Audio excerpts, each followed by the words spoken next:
Mbote na bino balandi MCR télévision pe mokolo malamu na bino baso baye buzuli bakumalamu ya kolanda animation na biso ya mokolo ya mine ya poso. Alors nazali nga mokote nazali toujours na complice nanga babenga Claude Kassa Kasala international mokolo malamu pona yo Claude Kassa Kassa. Mokolo malamu pona officiel. Tongo ndegini. Non, tongo itani tongo kena mobia. Pour déjà avant Tobima Motunio Soibi que non zamazali avant Obima faut que ça mêle, déjà au samel c'est que faut ibaga que non tongo ne zali malam. Fifi bonzenga. Ah. Olandinga oni. Tricheur. Olandinga Fifi. Yanga eza colonel la batande faut que bimeta sala sko songi atisco tous les deux côté mon kosko botala nana tricher moninga. Te yanga pia coller Fifi. Yosko tricher moi blina. Indusas. Voilà, Mali les a dans va tenir Mali. Respecter climat. Faut respecter. Kotara Mali les a olati maputa, ba binga na maputa, à côté musu speto like ça que. Ezali quoi. Moi Indus c'est ça et tout. C'est mototé. Te moto na moni. Pas tout coiffure. Abi la beauté c'est la tête. Mais nazo conseiller les a beauté kaka la tête, azota na nzoto. Po bato solo. Bato za trop solo. Ah bando soigner na maman banzoto peut-être ça bi. Te kolobela.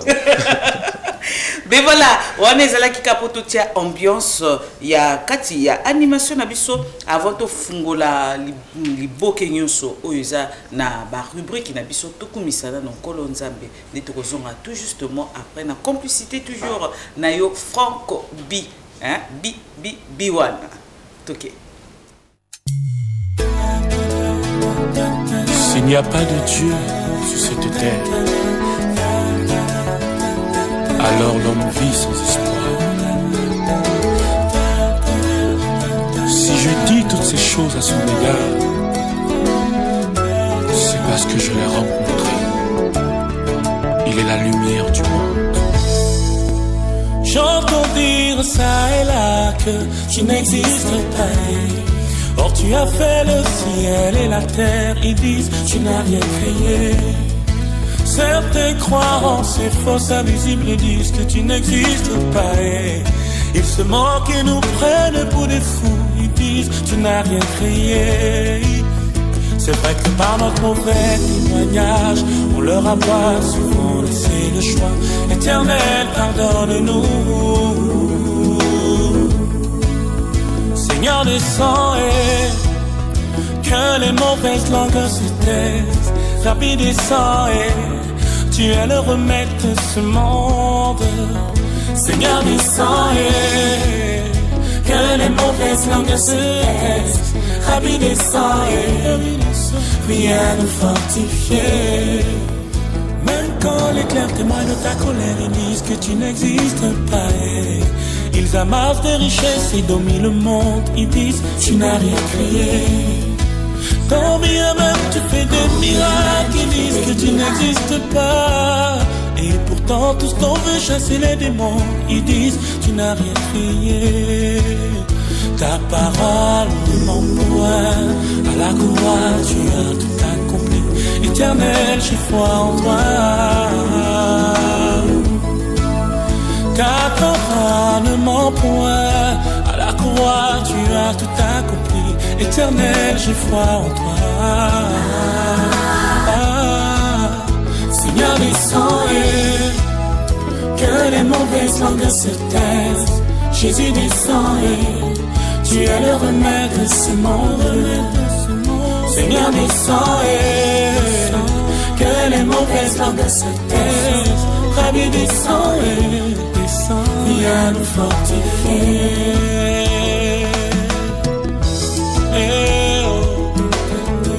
Seigneur,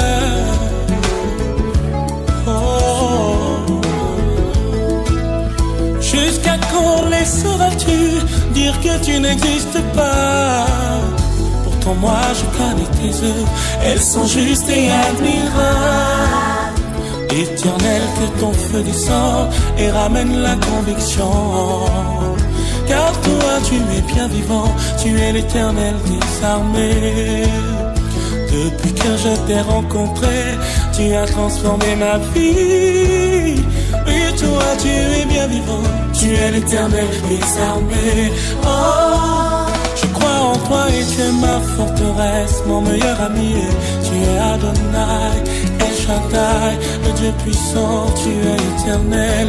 Jésus mon roi et je crois en toi et tu es ma forteresse, mon meilleur ami et tu es Adonai, El Shaddai, le Dieu puissant, tu es éternel. Seigneur descends et que les mauvaises langues se taisent. Ravi descends et tu es le remède de ce monde. Seigneur descends et que les mauvaises langues se taisent. Ravi descends et tu es le remède de ce monde. Seigneur descends et que les mauvaises langues se taisent. Ravi descends et Seigneur descend et nous avons besoin de toi. Viens guérir nos blessures. Il est temps d'agir. Il est temps d'agir. Il est temps d'agir. Il est temps d'agir. Il est temps d'agir. Il est temps d'agir. Il est temps d'agir. Maman.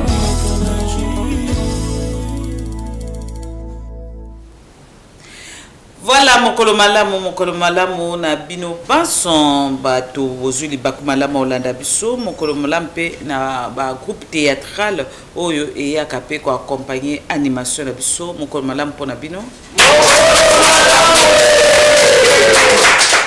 Voilà mokolo ezali nango malamu. Tozlobaki ne bandeliete tozana ba rubrique o to fungolaka tozana 4 rubriques na biso kasa ba rubrique na biso tozali na bonjenga tozali na toli tozali na masolo tozali pe na sakola sakola nitsiko suka na sakola lo ba sakola te sakola po sakola na lingango makasi eza rubrique o e convaincre nga makasi na biki balandia MCRTF balingango parce que kuna skoto lo baka ebele na lobi na linga makasi na lobi tike na lingaka. Donc il y a un truc qui est meilleur.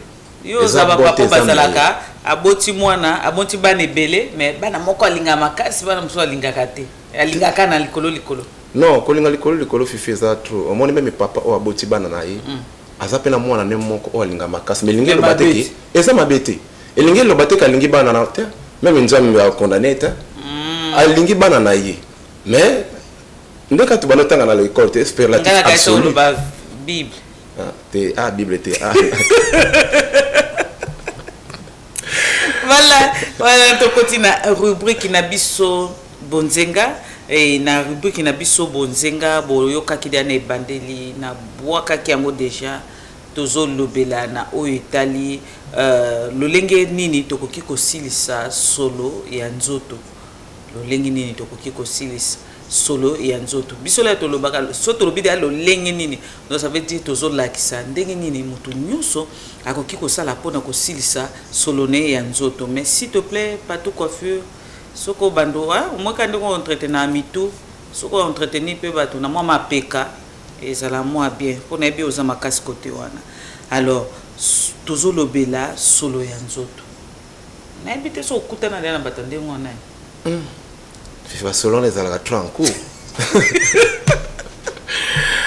selon les alaka tromoni selon ya kanini ce qui tam susu ko sokola o sokola ka mingite o sokola ka mingite selon ne ko ya mais ali pe na ba solo ya mbotama c'est-à-dire au botama nango ce que soko zo zo lo lenga ko entretenir ya ko bungisa nzoto na ete solo wana iko kangamana iko landa yo et comme lokola solo moko ine c'est-à-dire net solo moko botama nango pendant que ba solution nango pe ezali o to kolobela tout à l'heure la fifi mais ba mususu pe toyebi mingi ba solo mususu utaka na bilamba mona bato baza asukola mingi lamba te malata kango asukola atoka ayebi de atoka mingi mutu nyonso ko toka eza normal hein eza normal que muto atoka eza normal que biso nyonso to toka soko otokite donc même pas docteur biso ko za malade voilà parce que kotoka eza na rôle nango na kati enzoto ya mutu mais mingi to mona ka ete bato batoka ka mingi bayeba ka te ke kotoka mususu pe zaka ya malade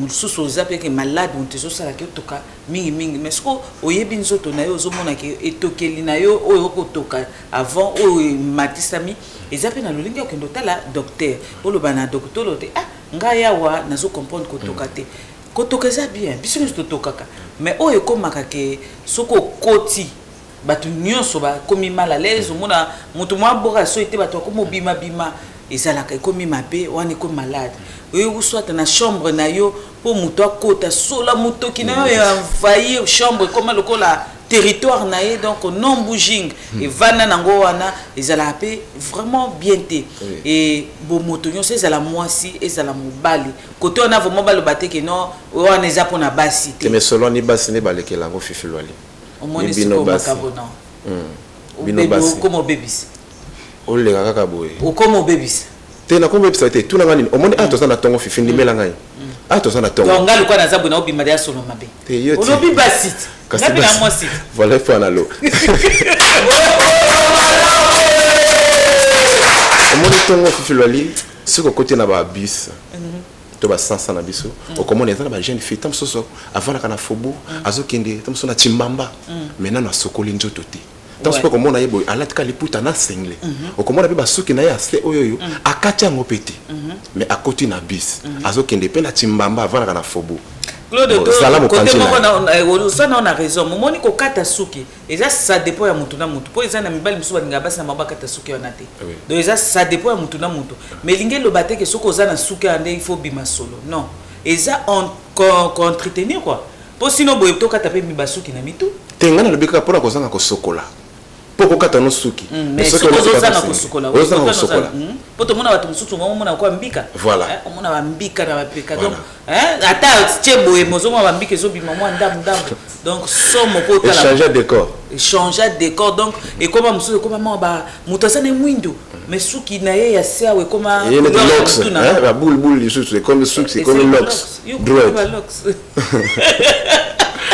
donc la nyonso na Fifi solution nango ezali ndenge na lobaki oko se permettre te olamuki na tongo tant supe o se brosser pété o sokole minoté mais au côté esika bato bazali ebele yo uti ko lala na lala ka to transpirer voilà solo wana et ko senga même pas mutu bozane distance pe à 10 ou 15 mètres même kaka bozana na distance à 30 cm ou 20 cm oko yo kaka chunga mapeka ya kosaka omona dokola bato mususu bozana bozo solola na bino mais mutu moko akoti mazana nena lisolo a bien mona mutu na mutu atelemi baza musika mais ngana olinga ndengo na te ko tia mutu pembeni pona iloko ekoki ko bonga c'est pas normal po eza maladie contagieuse te eza défaut pété mais eza erreur ya mutu yemoko amikomisi na lolenge wana biso kasi tolobi tokoluka solution nango tozwi solution nango oyo eza nango na babiloka moins cher oyo mutu akoki ko nettoyer nzoto na ye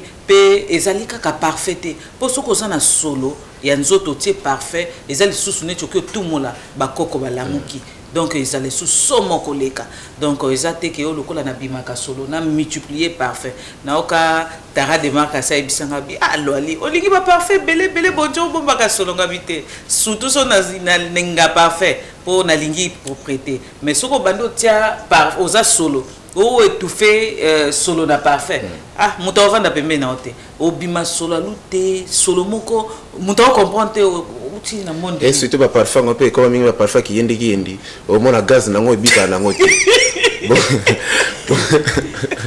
gaz nango c'est que Sylvie jusqu'au retour babi 24 heures mais ça la ka 2 minutes d'accord comme moi 2 minutes na 4 secondes ba kokisi 24 heures donc ça somme alors total ndenge nini lolenge kani tokoki ko sala pona ko silisa basolo to lukaka toujours solution biso toza ba pandisangole to tambolaka to monaka mwa bakokoso et soki to moni miso yoki moni mato yoki alors tokoki ko vanda pété lokola bato mususu bazana omoni moto atonga eza solo na koki ko tonga binote ezaka kana sunga to misungana po ete société na biso ekende liboso okozala pe oza mutama yele belé mais bato ba bazala no lisanga te pona solo wana alors toza solution non toza solution Fifi Lwali comme ça Miguel Passi vianney bangista ba sepel Tongo boy. Yango kasi.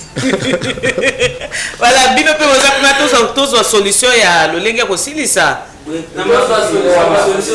Ok. Alors Franck B toye pa na yo po ete tozo solution ya kosilisa solo na mapekato masasamba. Salut à toutes! Il est tellement désagréable d'avoir de mauvaises odeurs sous les bras, mais ne vous inquiétez pas, pour les éliminer, vous aurez juste besoin de votre bicarbonate de soude.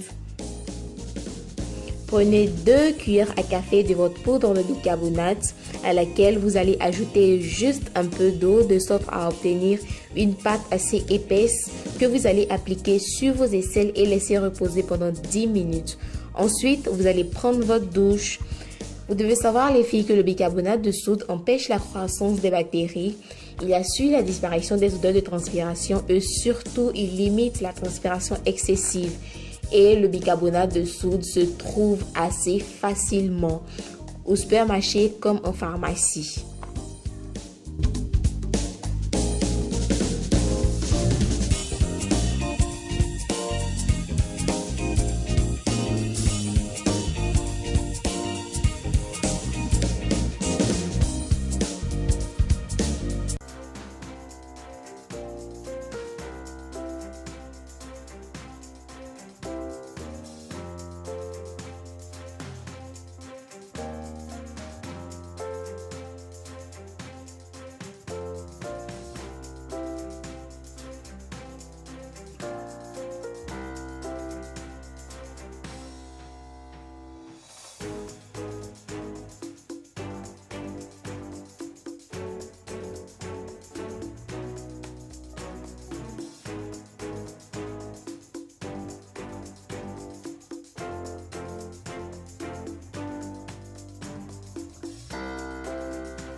Salut, c'est Leslie. Alors aujourd'hui, on se retrouve pour une nouvelle vidéo où je vais vous parler de la transpiration. Donc voilà, je vais vous donner toutes les petites astuces que je connais pour un peu lutter contre la transpiration. Donc voilà, comme c'est bientôt l'été, on sait tous les odeurs qu'il va y avoir dans les transports. Donc du coup voilà, je me dis autant faire cette vidéo là maintenant, surtout que j'ai vraiment des astuces vraiment efficaces. Première chose qu'on va commencer, c'est justement les vêtements et la transpiration. Donc faut savoir que si vos vêtements sentent la transpiration, ça veut pas forcément dire que vous êtes quelqu'un qui transpire énormément, qui transpire de fou. Ça n'est pas de vous quelqu'un d'anormal. Avoir les vêtements qui sentent pas bon, des fois ça va être juste en fait à cause de la qualité du tissu ou voilà, souvent les trucs hyper moulants, hyper collants, genre comme ce que je porte là, souvent ça a vraiment tendance à garder l'odeur. Je sais pas pourquoi, je crois que c'est une question de bactéries ou un truc comme ça. Je sais que la transpiration, voilà, souvent on en rigole tout ça, mais c'est un truc qui peut être grave handicapant. Je sais que voilà, sentir la transpiration c'est jamais agréable. Quand on sait qu'on sent la transpiration, on sent hyper mal souvent. Donc voilà, j'ai vous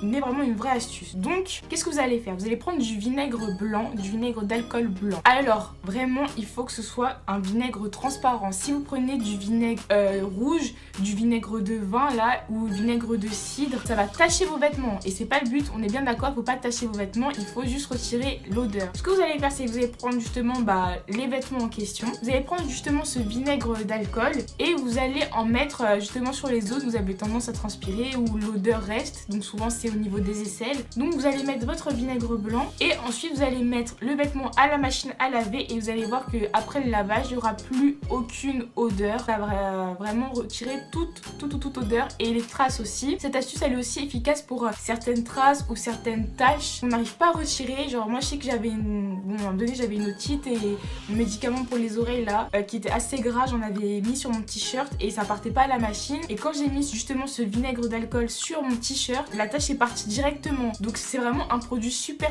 efficace, même pour faire le ménage en général. Vraiment c'est un produit top pour ça et il coûte vraiment pas cher. Ensuite on va voir justement pour les pieds, les odeurs de pieds, comment est-ce qu'on peut faire. Donc pour ça la solution ça va être le talc. Ça va pas forcément retirer toutes les odeurs. En fait ça dépend si vous sentez vraiment des pieds ou pas. Genre si vous sentez un peu, mais ça va grave vous aider. Si vous sentez énormément des pieds, ça va genre atténuer, mais franchement si c'est le cas, allez vous laver les pieds directement dès que vous enlevez vos chaussures. Mais je sais que voilà, quand on vit en communauté, quand on va chez un pote, un truc comme ça, qu'on doit retirer nos chaussures et qu'on a des odeurs de pieds, c'est vraiment pas du tout agréable. Encore une fois, on se sent grave mal à l'aise, en fait, on se sent pas bien. Donc ce qu'il faut faire, c'est que vous prenez du talc, vous en mettez soit dans votre chaussette, soit dans la chaussure. En fait, ça va vraiment venir absorber l'humidité, la transpiration quoi, et les odeurs. Ça va vraiment atténuer de ouf. Ça marche quand même vraiment bien. Mais voilà, si vous sentez d'ouf des pieds, si vous venez de faire du sport ou un truc comme ça, allez vous laver les pieds tout simplement. Et aussi le truc du talc en fait, c'est que ça tache blanc. Donc quand vous en mettez, essayez de mettre peut-être des chaussettes blanches, surtout si après en fait vous savez que vous allez voir enlever vos chaussures, un truc comme ça. Mais voilà, c'est vraiment une astuce qui marche quand même super bien. Et maintenant on va parler de comment choisir un bon déodorant, ou plutôt en fait je vais dire un anti-transpirant. Il y a en fait deux types de déodorants, et ça je pense qu'il n'y a pas tout le monde qui le sait. Donc il y a les déodorants, genre souvent ce que vous voyez tout ça ce sont des déodorants, mais il y a aussi des anti-transpirants, donc ça ressemble exactement à la même chose. Moi là j'ai pas de déodorant à portée de main, mais genre j'ai un anti-transpirant. Donc là par exemple le Narta, là celui-ci. Donc je vais vous parler de ces 4 produits là. Donc les déodorants, ou plutôt anti-transpirants, du coup c'est quoi la différence? Un déodorant ça va être vraiment juste là pour décorer. Pour moi un déodorant ça sert à rien, surtout si vous avez vraiment des vrais problèmes de transpiration, il faut utiliser un anti-transpirant. Donc ça vous le savez comment, c'est juste en lisant sur le truc. Enfin là par exemple sur celui-ci il y aura écrit déodorant et anti-transpirant, mais il faut que vous vous assuriez qu'il est bien écrit aussi anti-transpirant, genre c'est hyper important en fait. Donc moi ceux que j'ai vraiment testé ce sont les 3 là. Et après on va parler de ça là, ça c'est carrément un traitement, mais on va en parler après. Moi là c'est eux les 3 que j'ai testé, donc eux 2 ils sont vides et lui il en reste encore. Donc pour moi le meilleur c'est le Rexona, genre avec lui il n'y a pas de traces de transpiration, il n'y a pas d'odeur, genre c'est vraiment le meilleur que j'ai testé, et d'ailleurs faut que je le rachète. Et il est en plus sans alcool, ça veut dire que si vous venez de vous épiler ou de vous raser, ça va pas vous piquer les aisselles, et ça je pense que c'est super important. En ce moment je teste le Narta. En fait le Narta, ce que je vais lui reprocher c'est que des fois ça se peut qu'il reste des odeurs, genre c'est pas vraiment infaillible on va dire. Et ensuite il est hyper liquide, ça veut dire que dès que je vais l'ouvrir en fait il va y avoir plein de liquide de déodorant qui va couler un peu partout, et même quand je vais en mettre sur mon aisselle, des fois j'ai des traces blanches, un peu comme l'effet du talc, je vais avoir des traces blanches sur la peau. Dès que tu le mets il est tellement liquide que genre en fait tu mouilles ton aisselle pratiquement, ça veut dire que tu vas mouiller ton aisselle, après tu vas mettre par exemple un truc moulant, limite tu vas déjà avoir une tache sous ton aisselle à cause du déodorant lui-même tellement il est liquide. En fait c'est ça que je le reproche, et vraiment quand tu fais ça on dirait c'est de l'eau dedans, genre vraiment il est trop liquide pour moi, en tout cas moi j'ai pas aimé du tout. Ensuite le Etiaxil, pour moi il est encore une fois pas infaillible non plus, genre tu peux encore avoir des petites taches ou encore des petites odeurs. Enfin moi en tout cas celui vraiment que j'ai préféré de tous c'est vraiment genre le Rexona. Et enfin on va parler donc de ça là, de Etiaxil. Ça c'est vraiment un traitement, donc moi je l'ai jamais essayé. Là si je l'ai acheté c'est parce que j'ai demandé à ma mère un anti-transpirant, et donc du coup elle a pensé que ce que je voulais c'était le traitement, mais non. Donc ce traitement par contre faut faire très attention à bien le suivre. Donc c'est vrai que là je suis pas vraiment en mesure de vous dire s'il est efficace ou non, je l'avoue, mais au moins maintenant vous savez que ça existe, ça existe un traitement contre la transpiration, et vous n'avez pas besoin d'aller voir votre médecin ou quoi pour vous le procurer, mais il faut vraiment bien lire la notice. Donc c'est un traitement qui s'utilise uniquement la nuit, et vraiment il faut pas l'utiliser comme un déodorant normal, genre tous les jours, tous les matins l'utiliser sur votre peau. Moi quand ma mère elle m'a acheté ça parce que j'avais plus de déodorant, donc je lui ai demandé de me prendre un anti-transpirant, elle m'a pris ça. Je l'ai utilisé comme un déodorant, je me suis dit bon vas-y c'est pas grave si c'est un traitement, je vais prendre comme un déodorant parce que j'ai que ça. Ne faites pas ça, j'ai fait ça, j'ai eu des boutons sous les aisselles, vraiment ça m'irritait de ouf et tout. Ça se voit que c'est un produit hyper puissant, hyper fort, donc faites vraiment attention à son utilisation. Donc le produit il s'appelle Etiaxil détranspirant, traitement transpiration excessive, et voilà je vous conseille vraiment de faire ce traitement si vous avez des gros problèmes de transpiration avec l'été qui arrive. Je sais que c'est un truc un peu gênant et tout nanana, donc le traitement il peut vraiment être super pratique, donc je vous le remontre, ça se présente comme ça. Et donc voilà, donc là pour le coup c'est vrai que la meilleure marque que j'ai testée c'est vraiment Rexona, c'est vraiment eux que j'ai préféré. Merci na Nénette ndenge opesi biso bolimbisa biso ezalaki na français po ete na mboka ba Nénette ezala mingi kana lopoto nde tokozwa makambo wana awa na biso tosali te, donc moi tosala ngo na lingala te, mais bolimbisi na bato mais oyo comme émission français te tozwi nde savoir po ete toyeba ndenge nini tokoki kosungana mpona basolo. Bomoni balakisi lolenge nini bato mosusu bazalaka soki alati elamba na se ya mapeka na ye etika batrace moko omona olobi trait elekaki ou batracteur carte géographique ou soit carte géographique wana yo moto olobi On est engagé. On répété kako ya lobby, on dirait cadre géographique. Donc aux mona et lambé bébé surtout sous kalati lamba pembe mawaple. Mona mutu susa on a linga ka pembe te, bo condamné te. Azo bomba ma bombi sinai. Mais bomoni balakisi eza na vinaigre oyo eza na vinaigre eza pe na bakisi obati na kati pona koyeba ko nettoyer au témoin mai wana ya vinaigre wana ezali so toke na alimentation na biso ebele toke ba côté nyonso mo totanga kombo te po ba pub alors bokuta ba biloko wana ezali eza na parfois moins cher même ba bicarbonate eza nango c'est pas autotiaka na biloko bicarbonate na pharmacie eza nango et okoye bandenge nini okoki contretenir bilamba na yo otie na machine ou soit bato na baza na machine te otie yango mwa moke ovandisi mwa quelques minutes apotie na bassin na yo sukoli oniki okomona ke ekolongola batache wana et omoni pona biso bato oyo tokoki pe ko nettoyer na se ya masasamba na biso to ba zesel ko nettoyer yango na bicarbonate pour tirer na moi ndamba mai otie yango ovandi moi quelques minutes oya swaka te otie yango ovandi mais kokata ba poil te apotie wana omona bakoko tika atoza na basuki na yo na se ya masasamba tia yango ovandi quelques minutes ou 10 à 20 minutes soko zape ya makasi wana vana même 30 minutes et okomona ete ekosala ekosunga yo pona esilisa ba solo wana et ekosala malamu kasa na ebite ba côté mususu soko simba ki pona okaki ba citron ouais likamba citron ndeka otiko lo ba pona bicarbonate ba citron na eza lokola moi désinfectant moko okosoma ngokacha ngwande lolenga ka balakisi biso okacha ngwande olongoli kama ba graine wana obandi ko frotter ndingo lobo osana besoin te olongola basuki soki basuki elongola en premier zate nozana besoin olongola ngote pour ça la ngote okacha no citron na yo soko sama mais pendant une semaine okomona vraiment changement dans tout non attaque ozala ke na solo moko ekangama moi solo vraiment changement ekozala sopi comme ça vraiment habitude puisque ko sala ka citron de temps en temps et ça n'a pas bête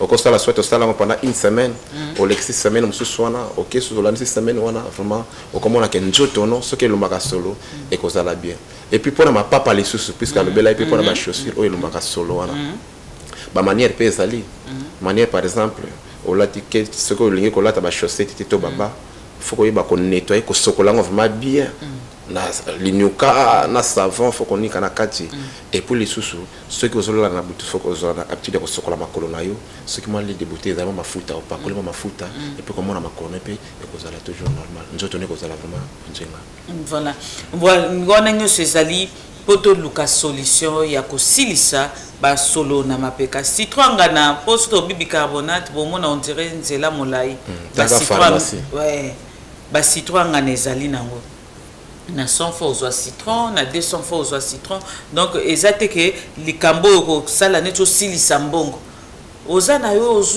et comme il a l'habitude na yo tie citron avo sukola o pakoli citron na o sota vo la o tie citron na yo au moins o comme na solo moko bien encore citron et ça la moi solo honnêtement sur la et moi il y a poto le sauce citron parce que sur lesquels moi sur la poto gas kasa yo mona potoni yo so ke na poto na kenda pona na explication na inspiration puis un jour na kenda pona te on a ba camarade na ba dicarson baza kuna ba shika ah oui ba camarade na pesa na explication tous les jours na 16e sur la poto et ça na moi ndem na net citron ouais bo betelanga ta mboko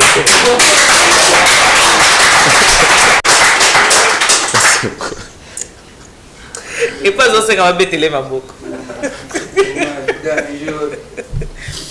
voilà on les ali ambiance na biso awa animation za quoi journal te animation donc beaucoup zo makamu mususu ko seka nini po soki to lobi la bino makama makasi ezala bien il faut makambo mususu makasi le kana moko seka omona ke mtu agardaka conseil ba conseil ya kango te okangelo mon Dieu, tu citron, Simba, il faut moi sourire, moi nini. Qu'on l'a vu ça, mon pote. Fifi Loli, il y a un mouton qui a vu ça, mais Claude Kassa, maman bosse là quand a Fifi Loli. Na mona ka seka aza ko fonga mais so azo sala journal. Au compte de matin que Fifi a Claude Kassa ye wana. Ngana ibi c'était mais journal wana zolo bela mboka te. Mais animation ça na Claude Kassa faut ka ile kela ndenge zo le kela boui. On explication. On explication. Ye comment na ye Erlich Nimi. Non, na sekara na animation parce que ozoka bien animation. Voilà. Donc toi animakango na sens nyonso et ezate kaka po journal bakonzi balanda mais animation pe to sana bakonzi balanda. Osoko tuni. Que na lebi bakonzi te le journal za ba mboka. Ya mboka même. On peut cette information voilà. Donc baté belé balanda ka animation il faut quoi animer, il faut faire vivre antenne. Et ceux qui te bandent ça malili. Comme le la bango. Ouais, bon ça ne bon vraiment. Le quoi bango hein? Ba o balala na animation. Bo ça o balala nga ba copier biso. Ah, té et que ça quoi bango té. Donc photo lamusa hein et ça ndengwana. Journal eza vraiment motuya, eza te que l'équipe et animation mais eza émission des émissions. Donc wana eza ozo pesa makambo ya mboka bakokoso eza na mboka bomona même lingalo eza la kana journal eza te lingalo na sailaka awa na animation donc naza vraiment caméléon obetla mamboko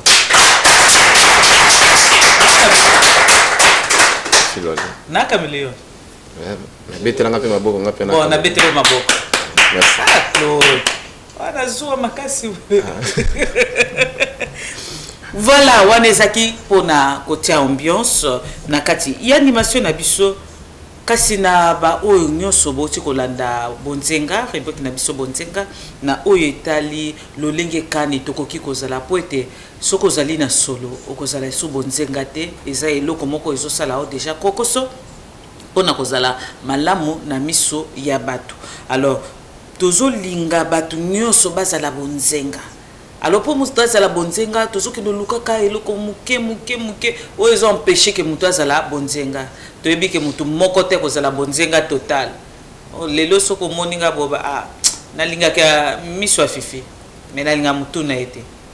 Na linga ka nenga lobak, mais na linga nzoto na été. Donc moutaza complété, moutou aza ya kokokate, moutou aza okoka zaka yeme ou asala biso kolonzambi, yende aza okoka.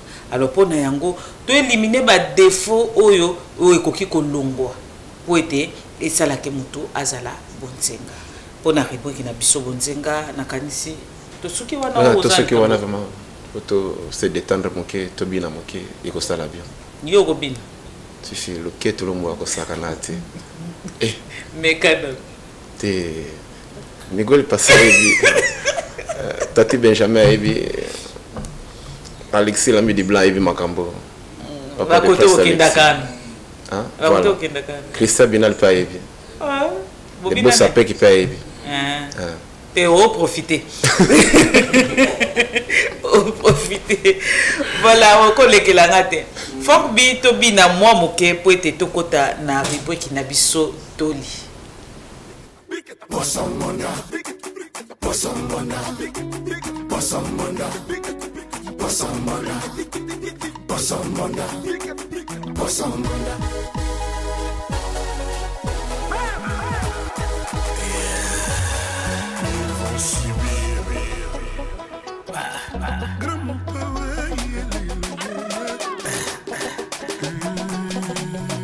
C'est la nieta danse.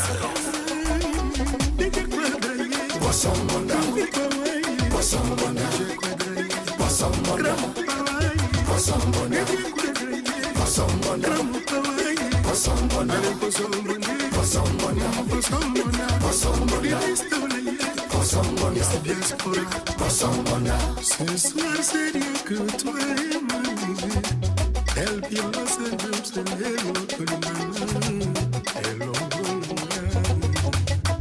dis-moi que tu m'aimes Nana yoka force dis-moi que tu m'aimes Nazole la yoka bébé allez monter mon chéri allez monter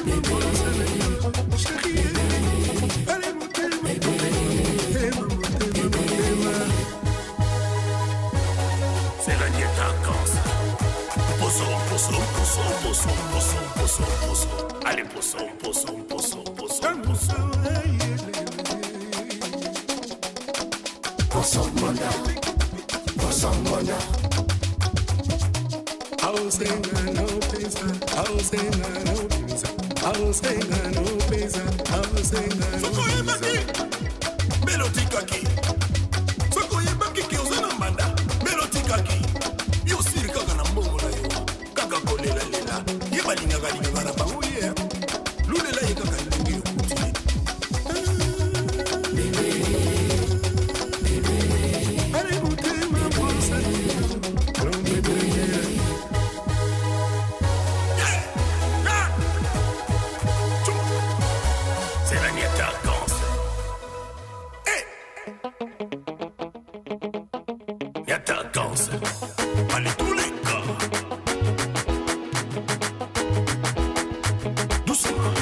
Voilà, on est là qui wana Kofi Olomide. Donc la funk bien fouillard. En tout cas, diaspora, Kofi vraiment. Alors puis le quoi va Didier Bokombi pe. Il est pas comme il est pas comme Didier Bokombi. Monte là-bas, j'ai clippé le Congo dans Talaka Kofi. Là-bas, Yamado na yena ebité wana azakana ferme na bango.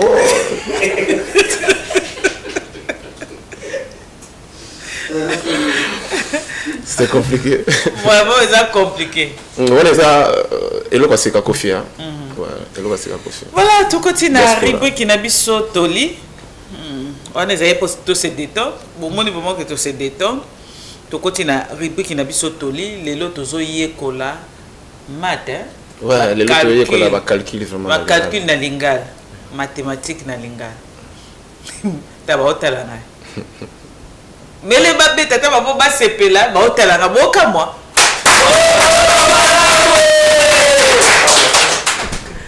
On dirait impossible quoi.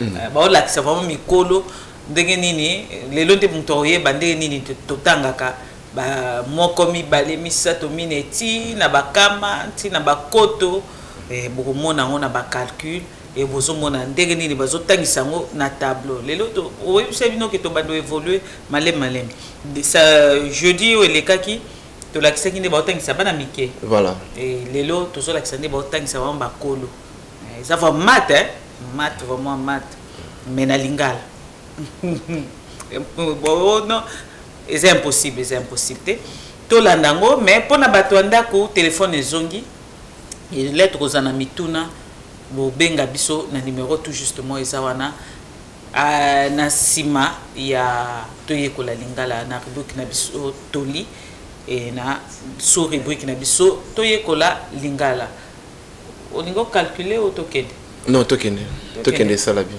tokende ouais tokende kamba mo Franck bi toye pa na yo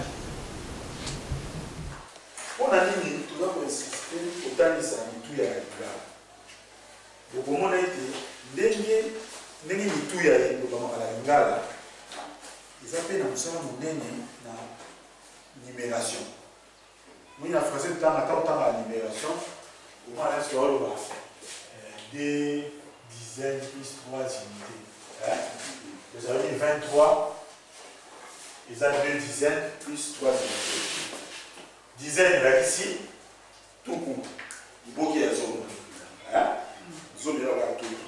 Là, on a mis 2 dizaines. Dizaines, ils ont tout coup.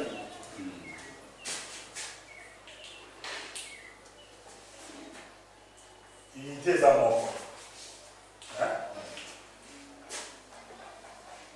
Si vous avez 3 morts, il y a 6 morts comme ça. Mort comme ça. Là, on a 2 dizaines. Il y a 6 tout comme ça. Parce que tout comme ça, il y a un gars qui est tout comme ça.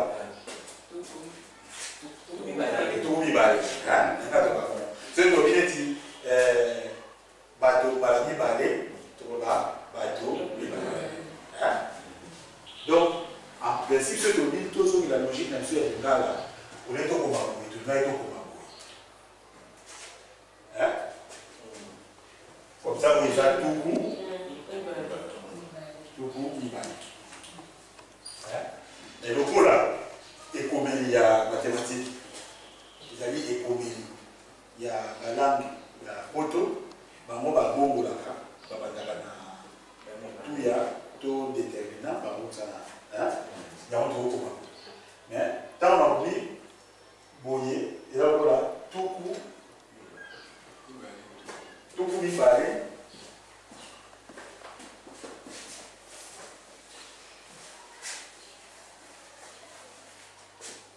Donc, on met un mot.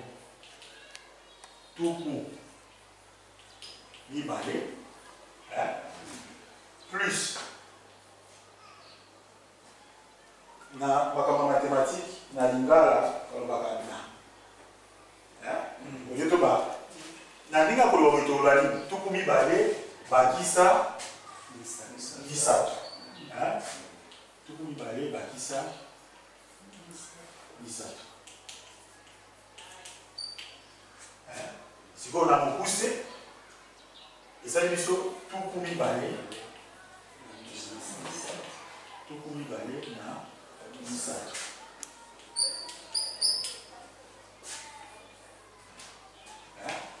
Igema na lingala, izali lingala karate, na lingala pena ni komisiyo ya babantu. Chiluba ya kakimala nyoso wana. Tosalaka mituya epesa makana ndenge ya kokabola maboke. Oyo totali na école primaire ba numération. Ba chiffre étant makana ndenge ya numération. Ya mwana izana litoko nene kotangisa mituya na lingala ata mwana na balabala. Ça c'est la mituya ya français. Mais mituya ya français ça ila mwaka na ndenge pesa mingi na ça ila mwana kutoka te.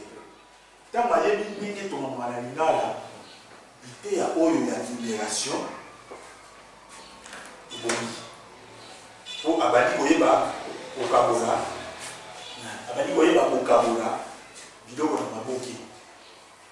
Numération eza esamisaka koyika.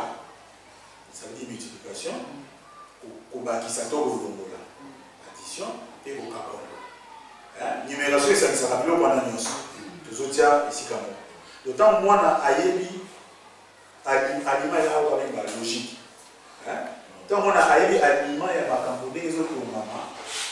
Donc, à tayebi, tout y a mon français. Tant on ayebi, mon lingala, les autres maman. Et vous sounaillez, la matière, la numération. Numération, c'est une numération malade, et vous soumettez à bonnet, à grandeur. Donc, vous soumettez pour ça, il y a un système métrique malade, mettre, pour voir ça, et vous voyez, tant que vous avez des habitudes, dans le Lingala, vous avez des habitudes pour la Lingala. Et vous avez des habitudes pour vous soumettez à la mathématique. Tant que moi, je n'ai pas dit que tout est dans ce monde. Il a cuisiné. Donc, dans ma monnaie, tout est dans ce monde. Tant que moi, tout est dans 3273. Dans la France, on a 3273. Tant que je suis pas maîtrisé, sans moteur. Tant que je suis Koto, Misato. koto misato ezali atali naza awa na eloko ezalaka ya minei ezalaka koto eza boni eza misato na bikoto misato oyo ezalaka ya misato ezalaka kama koto misato na kama mibale oyo ezali ya mibale ezali zomi eza tuku awa eza boni eza sango na tuku sango ya suka eza moko eza boni na misato donc ntango nabilisi molai eza molai mais soki mwana asosoli logique oyo ayebiki naza na koto misato naza na kama mibale naza na tuku sango naza na misato eke omoni na logique cetadire emwani ke amoni ndelo ya koto eza koto yoka pake eza mili donc naza na bamili misato naza na basa mibale naza na ba 10 16 mais naza na 3 asuka moni donc ntango mwana apesani na logique oyo ntango okoya kopesa ye akabola yango na numération ntango moni oyo ayebi eza 3m mina awa oyo eza c mibale eza 2c awa eza sango donc 7 awa eza misato eza 3 boni elingi bake ntango na kotangisa mwana mateya ya numération mwana oyo asi ayebaki kotanga na lingala na modele oyo awa ekomi kaka akomi kozwa makambo ya momoto akomotia yango na mathématique moni c'est-à-dire kokoma boye eza kona aza kobongola lingala na mathématique po mathématique eza monoko mathématique eza monoko mathématique eza monoko oyo basalelaka mpona kosalela nzebi nzebi eza science monoko ya science eza nde mathématique soki naza na chimie mpo nasala bakalki na ngai ya chimie nayeba ndenge nini nakozwa nini nakotia nini nakozwa nde monoko ya nzela eza mathématique naye kotia wana nasala makambo to physique to biologie nyonso wana mathématique ezoko ya monoko ezosunga donc kotangisa mituya eza kosunga biso na kotangisa numération kotangisa numération eza kosunga biso na kotangisa bagrandeur kotangisa bagrandeur eza kosunga biso na kotangisa baforme géométrique baproblème nyonso nazali ke ata mwana akoloba facilement 3273 ntango bakomi bakona 3273 mais ntango ayebi logique oyo na raisonnement na ye ntango azoraisonne donc azoyeba yango wana moni na bi te il faut ndenge ya kotanga tomeka kofandisa yango mpo bana bayeba yango malamu donc tomeka kosala bon mathématique nde nalobaki naza koloba yango na lingala po tozoyeba ndenge nini totangiselaka yango bana na lingala donc tozokanga maloba eza na maloba mosusu okoza mathématique eza liloba elobamaka bongo ça veut dire que soki na français babengaka fraction okozwa baterme mosusu une partie du total mais na mathématique bato bakaka français bayebi ke soki tozoba fraction elakisi nini alors que so balobi une fraction de bouteille la bouteille est cassée, il y a une fraction qui est perdue.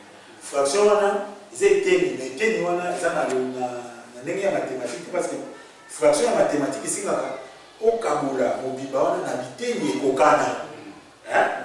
Biteni et kokana, c'est mon juif, éteni, motobi, balétobi, ça. Et on dit une fraction. Mais quand on parle en français, Bon, fraction qui peut rater qui est dans la prise à la main et ténon. Voilà. Donc, on va dire un animal a trouvé un mot. Non. Oui, les amis.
Claude Sekine.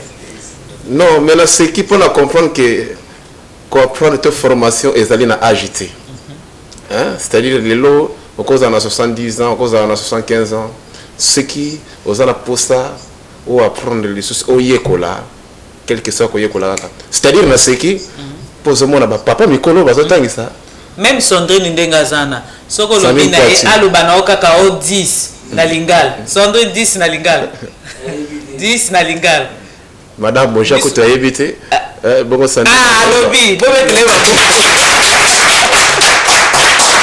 Madame Bonja lobana a kitla. Donc c'est-à-dire fina ko lobana sekaki pour na moni mikolo tant ce professeur na bango azolo bagé non moko ba pe kona bazongi ici. Ndeka mona na église pasteur zo sambela. Moko mibale. Parce que sommes papa mikolo bazongi sa biloko wana ndena seki. Mais salinga bien pour mikolo mais balingi ko yekola. Parce que pour lobby tant que tozo vivre, il faut to bakisaka mayele. Mayele ezate ke to bota manango. To bota makana boanya. Boanya o eza sagesse.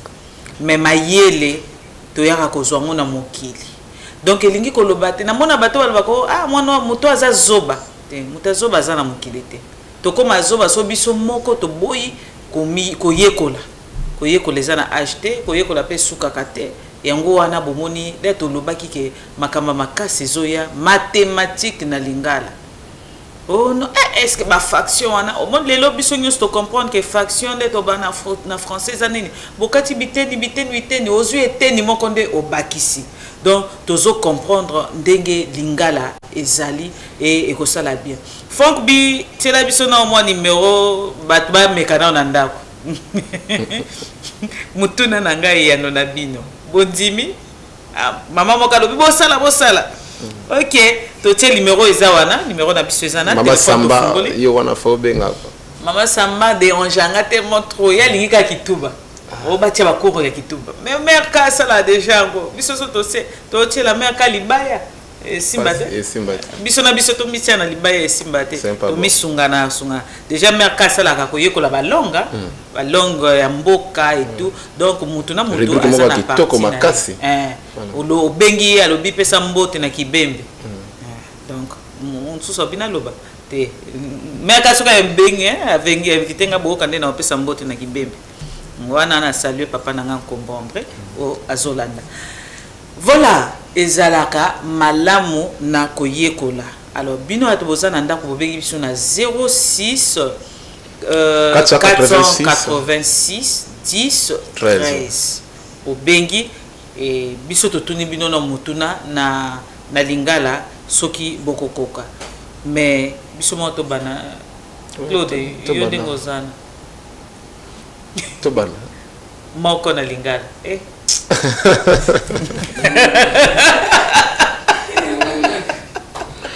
aussi la lobby. Alors, 5 na lingala. Itano. 10 na lingala. Jomi. Zomi ozosala chomi. Zomi. Suko 20. Hein? 20 na lingala. Oh, Fifi, tu as bon ma question. Ma question. Bato aza ma question na bango. Zomi na mi ba. Hein? Yango. Té. Donc bien té. 20 na lingala. Yo tuninga 10 na lingala na lobby. Na lobby 20 na lingala. Voilà te bon ma Fifi. Voilà ma question faut te poser baron. Biso te ebika si ebika. Faut mettre la tête à ça. Ah, qui m'a bon ndenge ya propre. Ba yo kasi tout nangai. Fifi. Tout nanga kaka. Bon. Est-ce que 49 boy. Moi ni koto ke. Yanga mo ke. 49 na lingala. 49 na lingala ezali tukumine na liboa. Voilà. Au moins qu'on a zaki na raison na opposer. Yo ngana encore répondre ngai. En tout temps c'est la batanda. So batanda pour répondre te donc ça veut dire bokimi ana to ke. Kende na tuna nanga. Mais batanda qu'on est faut benga na 06 486 10 13. Voilà batanda. Voilà. Tuna ngai. Là tu as les soucis. T'es Fifi. Yo nabi ki wa déjà maîtresse. Na boy là si c'est ma question. On est sur la retourne yo kozwa. Non, pas fait okangama. Toye ko la biso nyo seninga. Ah, toye ko la. Ce qu'on a tona ka ndenge to solo la mathématique. 242 code ya mboka. 242. Kama allô? Mbote maman. Mbote. Ah maman, papa ou maman? Pour voir exactement ton. Waouh, vous bête là non pas sur coiffure mbote. Alors, naïba patou, moi lingala na lakisa moi lingala muke maman patou. Bon, yebisa biso 10 na lingala. 10 na lingala eza zomi. Ah, vous bête là babo. Vraiment vu. Ah, bakisa isusu. Bon, 20 na lingala. 20 na lingala eza zomi mibali. Ah, te, on a kosinga. 20 na lingala nini? Exactement.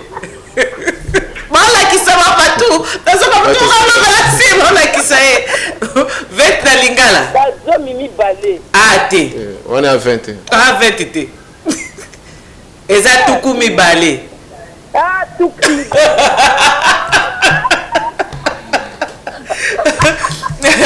Ah, on m'a dit que c'est la cadeau, on se casse zombie balete, tout kumi balé.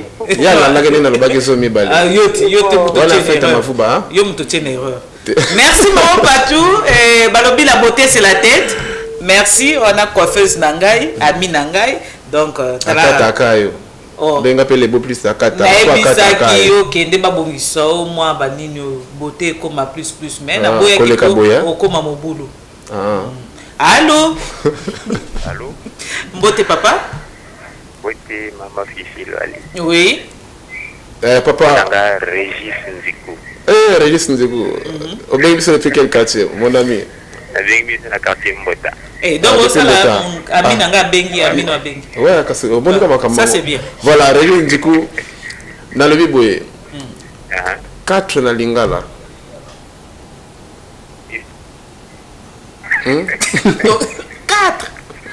4 na lingala. Olobi? Ah, mine ok, nana kena yo kene po akene. Voilà, c'est là ce qu'on fait. C'est là ce qu'on a kene. Alors question na ya step. Voilà. 25 na lingala. Kibaba. Ah, azo calculer. Kumi balé na mitalo. Ah, ben voilà. Alors, question ngena tuna kaka ndenge to bozolanda bakuru oyo et tout ezosala bino bientôt tika to continuer kaka. Et en tout cas, il faut continuer à pour les autres sauver et lingi. Tu dois caminer en français, mais lingala isa long ya mboka na biso. On fait toi quoi la pire macamboni na langue wana. Ça vraiment kitoko. Merci. Merci beaucoup. Merci. Moi, je suis na motonanga Claude Kassa. Régis Ndjeko. Ndjeko. Libéré na ye comme le cola moi soldat moko boy donc ça likito kopi. Kolukele makambo. Kolukele makambo te. Akoza la soldate. On a les Zulu bati. Akoza soldate. Na bali dio fiki mataba FBI. Régis Ndjeko, vraiment merci beaucoup. Merci. Alors Franck Bito so mutu moko una répondre code amboka hein? Ouais. Ah, ok. Allô? Allô? Ah, mbote papa, obeng biso api comment on a? Pardon? Depuis Cam 4. Bon, papa na okende na yo musika te. Mais na koko mata moi musika. Mais na lobi kaka 30 na linga les a combien? Ah. Biso to gagner kaza vidal. Ah bon, yo comprends. Merci beaucoup. Lingala wana fort na edité. Yo gagner kaka be. To gagner kaka. Go gagner kaka ko kaka boko yebi. Oh te, wana za vraiment. Alors, il va te gagner kaka. Merci beaucoup pour l'espoir dans mon ami. Depuis Cam 4, on dit bana Cam 4. Bana Cam 4 va chaud hein. Bana Cam 4 va l'année d'émission. Mais félicitations quand même. Bana Cam 4 vraiment. Oh, bon encourage ma casse. Bana Cam 4. On a Cam 4 blague. Oh, biso mi bato gagner kaka. Biso mi bato gagner mais on va répondre de biso gagner kaka. L'espoir fait vivre. Il y a ça l'espoir vraiment. Alors, code ya mboka na lingala ezali loba na français za combien? 242. 242 na lingala eza déjà kamai balé na tuku mi balé na mini. OK na mabe. 200 tokete? Oui, tozo zoé Franck B. 200 c'est là 242 hein? Kama mi balé na tuku mine na mi balé. Voilà, na tuku mine pour le bail tuku mi balé. Na kosi. Moi na kama dans raison mi balé to gagner. Te na no gagner. Yo kuto pesa nga makasi bon yo zwa. Pesa nga toza na nini? 2017. Febi ke ba na ba lo bita. 2017. Toke na lingala. 2017. Foke na na bazane. 2017. Te bon mais on peut aller là. Mais bon to gagner. Donc muto na benga ka aza ba master na. Mais bal to gagner. Zaka abwe. 2017 na ede bino batanda ko 2017 c'est ça koto ibale na continue. Kende. Koto ibale na zomi na sambo. Yango wana bo betelanga mabo. Bon contre nga akoma basi pe bazate ta ba lo banazui donc au monde vraiment que nazui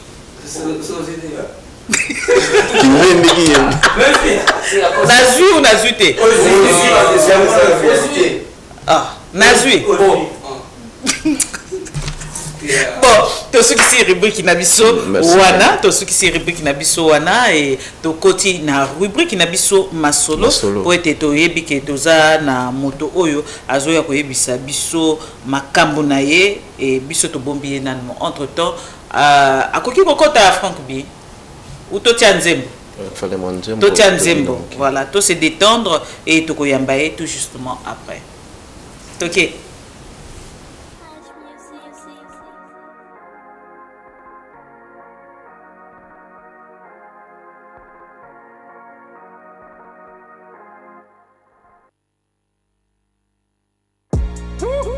Ils sont vénères, veulent ma peau négro, fuck it, mais j'ai la bonne sauce. Soldier bon général 242, mec, on a la force. Ces négros parlent moins fort, ils ont les narines dans la sauce. J'accélère, je viens vous niquer sous les potes. On a surmonté les handicaps, je forme la relève et on les capte. Pas le genre à me planquer sur la table, on va clair, on va briser les barricades, mais c'est les gros frères. Matinga, ma baya, kambango, babeta, ma pendama. Pas rassuré, pas sorry man, pas étonné par leur putain de story man. Que des négros fragiles, quand le chat n'est pas là, mec, les souris dans son chrome, ils sont bas, les s'agitent. Au sommet, le flow est magique. Combien on a gagné de Paris, retrouve-nous à Dolba à Paris. Il veut ma tête, mec, je parie, mais je suis comme le soleil, je les brûle quand j'arrive. Au salam, na sali, mon salat, je les ai mis dans la sauce. J'ai mis tous ces MC dans la sauce. Les gros c'est reparti dans la sauce. On les crame ce coup-ci dans la sauce. Mamotou Nakati dans la sauce, dans la sauce, dans la sauce. Tous vos rappeurs sont dans la sauce, dans la sauce, dans la sauce. Négro les mélange dans la sauce, dans la sauce, dans la sauce. Tous vos rappeurs sont dans la sauce, dans la sauce, dans la sauce. Négro les mélange dans la sauce, dans la sauce, dans la sauce, dans la sauce, dans la sauce. Comme un négro, il n'a pas de niveau. Dans son rap game, j'ai pas de rival. Stop les conneries, ça prend pas. Je suis dedans, arrive aux mélodies, ils sont pas. Yeah, les vrais négros le savent dans ce game que le boss négro, ceux qui le trompent pas. Ils ont fait des coalitions pour nous démolir, désolé, ça prend pas. Que les négros dangereux dans ma team. Que les putains de losers dans vos teams. À ce qui paraît, ils sont dans la ville, mais on les voit pas négros partout, on les in. Here we on les pile. Négros, on les free. On fait que gagne a priori, mais qu'on les clean. Maximum de prix, t'es pas ma catégorie. On fait des choses et le public adore ça, les écrase au passage. On contrôle le game. Merci, merci.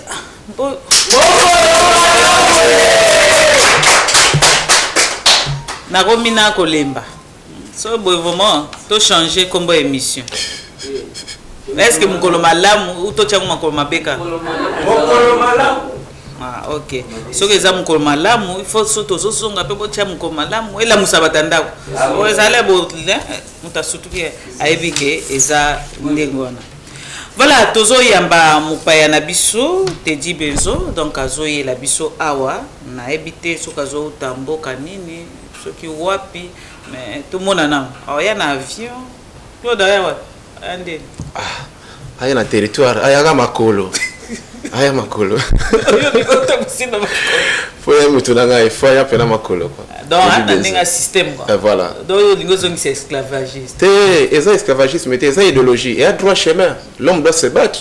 Comment on tambola? Eh. Boko luka mo na avion. Te dis ah non. Non, kabo ya bego.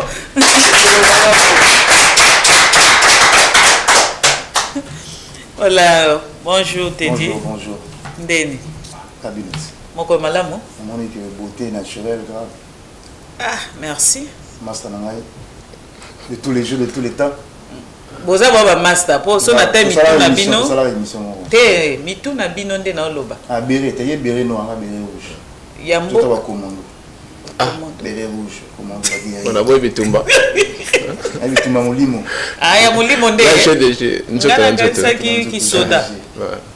Ta fongo binde na tebino. Te mana général a utali kola koya mabe. Ta nde fongo bia tebino. Ah. Voilà.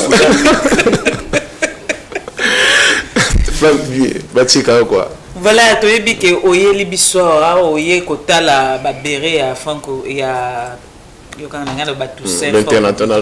l'international té, oye pe kotala naturel nangate pour oye couper sa message, tu es que lobby aux adhérents concert na Crystal Club et ndenge nini ozolinga message nini oye koyebisa message à moko donc le bien sûr d'être na Crystal Club na 20h donc voilà que belé pour na beta souvent va showcaster donc voilà mini mais souvent mais surtout faut pas respecter heure parce que tu rebet tango à partir de 20h vraiment tu respecter heure parce que ton amour fan moi jeune peu ba pour pas on parler plein temps on a rien ezala encore ba conjoncture za moi ndinga première fois na yoka musicien ou chante moko boalo bake azo insister bayado mingi zela si ça mingi baloba na biso il faut koya na temps na ebi ke muto aza côté wana aebi lisolo na loba l'air a produit ça ki muto moko bo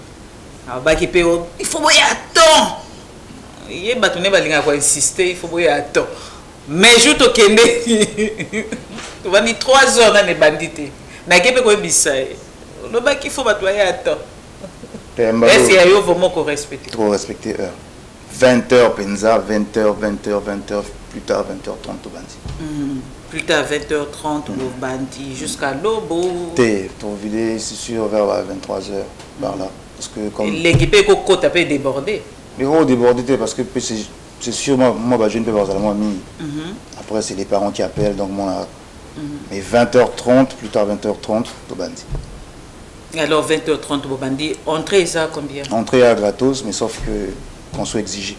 Donc au continent, mais il faut mettre un système, il faut moi faire. Ah. Non, on a battu le corps en gâte. Mais tellement ça. Mais on a un verre moko. Ouais. Hein? Mais à qui n'a pas de souka? Au moins on contribue. Ah donc. Non, on comprend pas tout le monde. Au lobby qui entrée est libre. Mais ce qu'on a VIP Night Club et à Cristal, moment ce qu'on a au côté on a une liberté. Non, on a droit à consommation. La stratégie est déjà en place tant baroyaka. Il n'y a rien pour rien quoi. Faut bien noter. Donc il faut. Quand c'est entrée libre donc côté na mon espace ouana. Bolobi entrée libre. Quand non bibéya. Escort girls ba uzala. Nan. Escort girls pour ba orienter. Génie uzala. Côté mais un système faut ba moi faire. Ça là moi genre parce que l'artiste peut faire se retrouver nous organiser ça là. Non, ça maintenant cas jus. Il y a 500. Mais c'est déjà ça le soutien. Somika jus. Comme ça. Ça contribue déjà. Bien. Ok, mais tu as dit que Ezaka Yangote, aux en préparation à deuxième album. Voilà. La musique dans la sauce. Dans la deuxième album, on a déterminé combien de titres vous avez parce que le titre est belé, mais je verrai entre 15 peut-être ou 18. Donc, date peut-être fixée. Ça sera une grande surprise pour ceux qui aiment la musique de Teddy Benzo. C'est pas grave. Question dans la sauce, on a en fait, dans la sauce, il y a un moment où sœur a besoin de camion, on a salade dans la sauce. Ça avait super bien marché. Maintenant, on a ici le cadre à idéologie à commando. Tricher. La tricher, en fait, on s'est inspiré.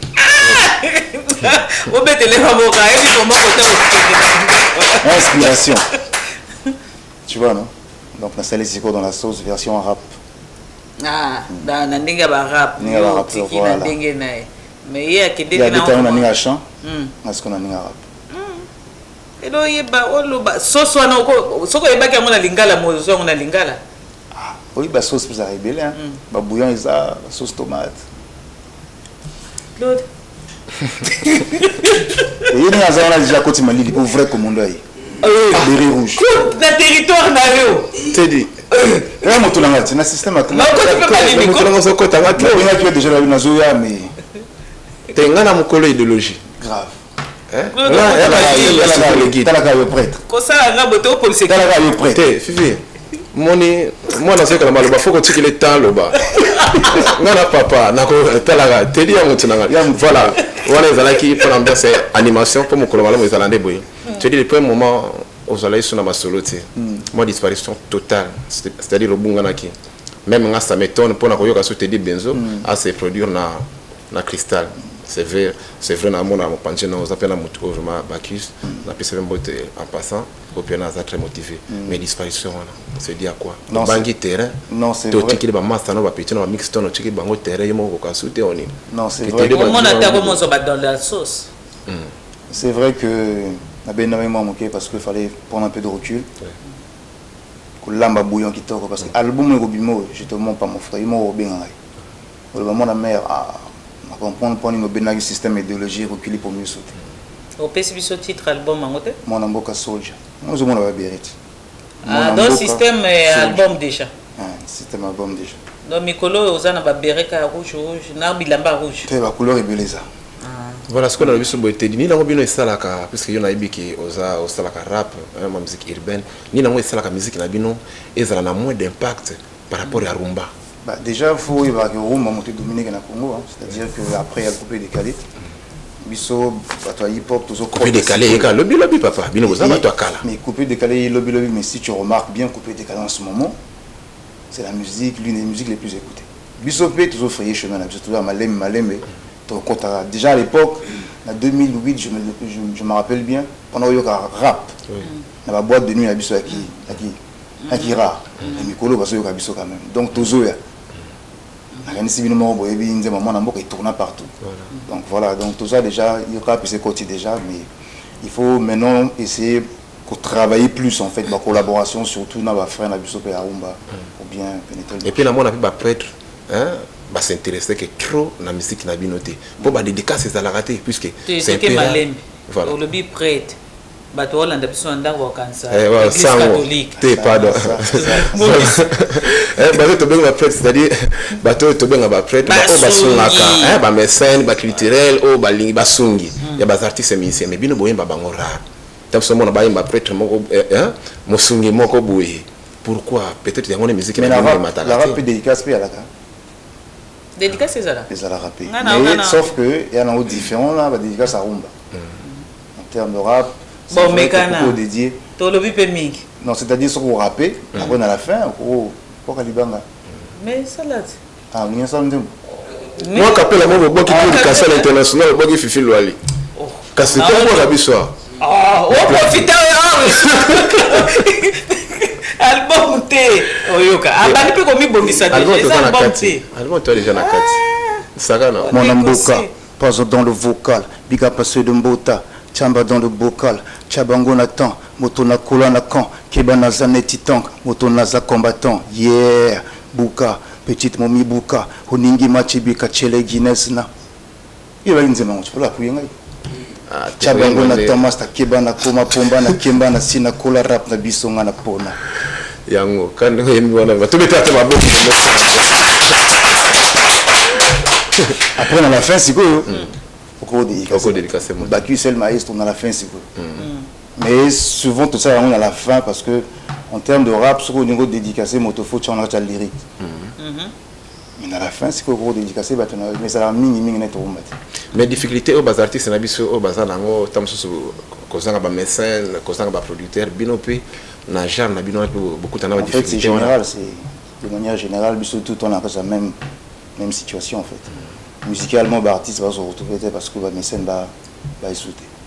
Mais les abinondé bozo sala banzembo bien te. Banzembo bien zanango mais à un moment donné musique peso futaté net avant. C'est l'été comme il donc souvent mais on aime la musique. Tu vois ce que on fait ça d'abord parce qu'on aime. Après ce qui faut typer qui quoi parce que qu'on le veuille ou pas, il faut savoir lier l'utile à l'agréable. Donc, mes scènes, du moins recule parce que c'est des camarades de société. Ils sont en compte. Mais quand cela me tienne, la plupart des artistes, pour moi, ça c'est l'autoproduction. Voilà. On cherche un peu pour faire l'autoproduction avec quelques partenaires. Il y a Lobby. J'ai des partenaires qui ont voulu faire, qui m'ont fait confiance. Je ne citerai pas les noms parce que ça m'a plus de mon art. Cela qui était au préalable. Mais tant que vous comprendre que bon, tous au bunda, on a tout représenté valablement beaucoup parce que tout le monde parce que non, la mission va sauter. Et on a un combattant. Un système combattant. Donc moi, on a beaucoup de soldiers, idéologie, il faut comprendre l'idéologie. On a comprendre l'idéologie. Prochainement, dans l'album, maintenant, on va déjà bérer. Non. Un système. Non, mais bien sûr, il y a la dame, tu vois, non, un peu. On a pas de problème. Tu as sponsorisé. Voilà, tu dis. Ah, ouais, ça télé, on va lobby. On a un problème, tu as un son qui s'arrange. Il y a vraiment. Bientôt, comme on a 30e, mais ça la bien. Au lobby, la licence, ils allaient beaucoup événement à lobby. Pour Mingi, Mingi, ça m'a sauvé événement à lobby. Donc, Mingi, tu écoutes dans la lobby à 20h. Crystal Club, Showcase Teddy Benzo, équipe Mégos à la Belle Rage Musique, pour aussi peut-être à la choix d'un sera très spécial. En tout cas, c'est ça le message. Les derniers mots à moi. Dernier mot à moi. Bon, big up à Bateau Nanga, Belle Rage Musique. Et Bateau va soutenir de près comme de loin. Ça va être belle liste à trop dans mon art. Mais en tout cas, merci à vous de m'avoir reçu. Merci na ope ba binda ko yamba ba payande yango mutepambo ma. Et merci na ndenge boye ko visiter biso. La bonne chance pour le lobby na. Merci beaucoup. OK, tu veux que lobby plein déjà pour lobby distraction et belete et ban bazu ba vacances et na mona ke ban belé ba luka ba se distraire et ça la moi bien pour batanga ki moi belé. Ba pe maman muke pour été les ba bandela subako et ça la moi bien. Mais ba koma ba UPT. Et ça a bien été. Ok. Franck Bito Kabona Naloyembo toujours et à Teddy Benzo et ça l'a vraiment malade. Sur la table, on va clair, on va briser les barricades, ici les gros frères. Matinga, ma baya, kambango, ma beta, ma pendama. Pas rassuré, pas sorry man. Pas étonné par leur putain de story man. Que des négros fragiles. Quand le chat n'est pas là, mec, les souris dans ce chrome, ils sont pas les sages. Au sommet, le flow est magique. Romy, on a gagné de Paris. Retrouve-nous à Dolba à Paris. Ils veulent ma tête, mec, je parie. Mais je suis comme le soleil, je les brûle quand j'arrive. Au salam, n'a sali, mon salat, je les ai mis dans la sauce. J'ai mis tous ces MC dans la sauce. Les gros c'est reparti dans la sauce. On les crame ce coup-ci dans la sauce. Un retour Nakati dans la sauce, dans la sauce, dans la sauce. Tous vos rappeurs sont dans la sauce, dans la sauce, dans la sauce. Négro les mélange dans la sauce, dans la sauce, dans la sauce. Tous vos rappeurs sont dans la sauce, dans la sauce, dans la sauce. Négro les mélange dans la sauce, dans la sauce, dans la sauce, dans la sauce, dans la sauce. Comme un négro, il n'a pas de niveau. Dans son rap game, j'ai pas de rival. Stop les conneries, ça prend pas. J'suis dedans, arrive aux mélodies, ils sont pas. Yeah, les vrais négros le savent dans ce game que le boss négro, c'est qui le trompe pas. Ils ont fait des coalitions pour nous démolir, désolé, ça prend pas. Que les négros dangereux dans ma team. Que les putains de losers dans vos teams. À ce qui paraît, ils se donnent la ville, mais on les voit pas négros partout, on les in. Et oui, on les pile. Négros, on les free. On fait que gagne a priori, mais qu'on les clean. Maximum de prix, t'es pas ma catégorie. On fait des choses et le public adore ça, les écrase au passage. On contrôle le game de PNC, des Brazzaville jusqu'à Kinshasa. Ah oui, négro, on est prêt. Sans faire d'efforts, on les traite. Tous mes négros classés VIP, c'est BRM ici, on crée. Au salam, n'a sali, mon salat, je les ai mis dans la sauce. J'ai mis tous ces MC dans la sauce. Les gros c'est reparti dans la sauce. On les crame ce coup-ci dans la sauce. Un retour Nakati dans la sauce, dans la sauce, dans la sauce. Tous vos rappeurs sont dans la sauce, dans la sauce, dans la sauce. Négro les mélange dans la sauce, dans la sauce, dans la sauce. Tous vos rappeurs sont dans la sauce, dans la sauce, dans la sauce. Négro les mélange dans la sauce, dans la sauce, dans la sauce, dans la sauce, dans la sauce. Woo!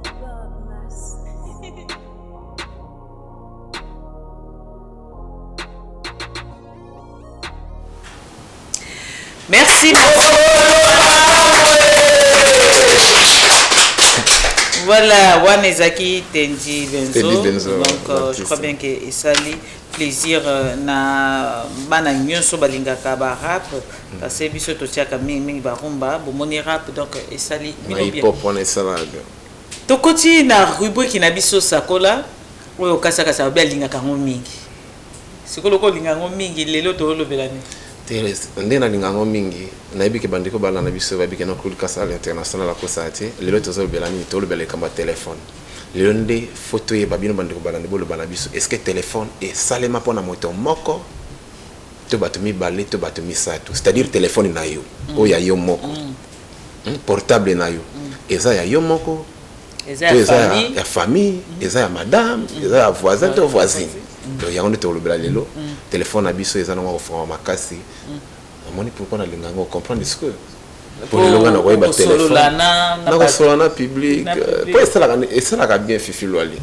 Ko solana public au balingi biso ma casse. Pour que mon amutu ala moki na tongo ami privé a kene sope wap mais avant de la kapata la mokolo malamu. Pour na oui. Pour partout quoi faire à l'obaka y avoir bima. Il faut atala biso nano et après bimi.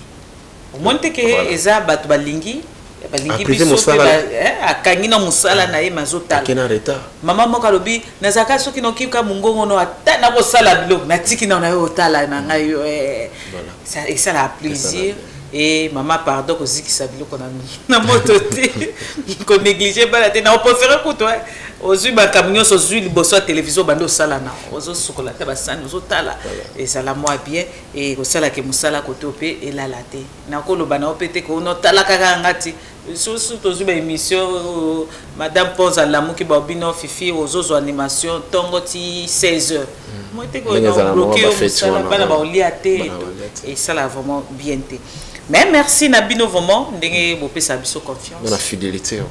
Motuna et tunami. Téléphone.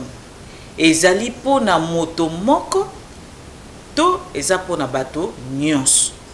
Voilà. Merci Franck B. À comprendre. Ah Franck B au côté on a vraiment meilleur réalisateur quoi. Andobra. Franck B. On a comment dit no PC. Dobra on eza comme monnaie moko ya pays moko en Afrique centrale. Le pays on a mettre on a bon non là fifi OK fifi na bi pays na bi pays on voilà merci beaucoup donc pays on a monnaie nango ya dobra pour monnaie là mo faut que tika bato na kese pour tinda ba pe na recherche pour les motos ça sonne espère ya ko lukati kosala mo bafui tout ça mo ba recherche wana de dobra eza comme monnaie ya pays africain en Afrique centrale.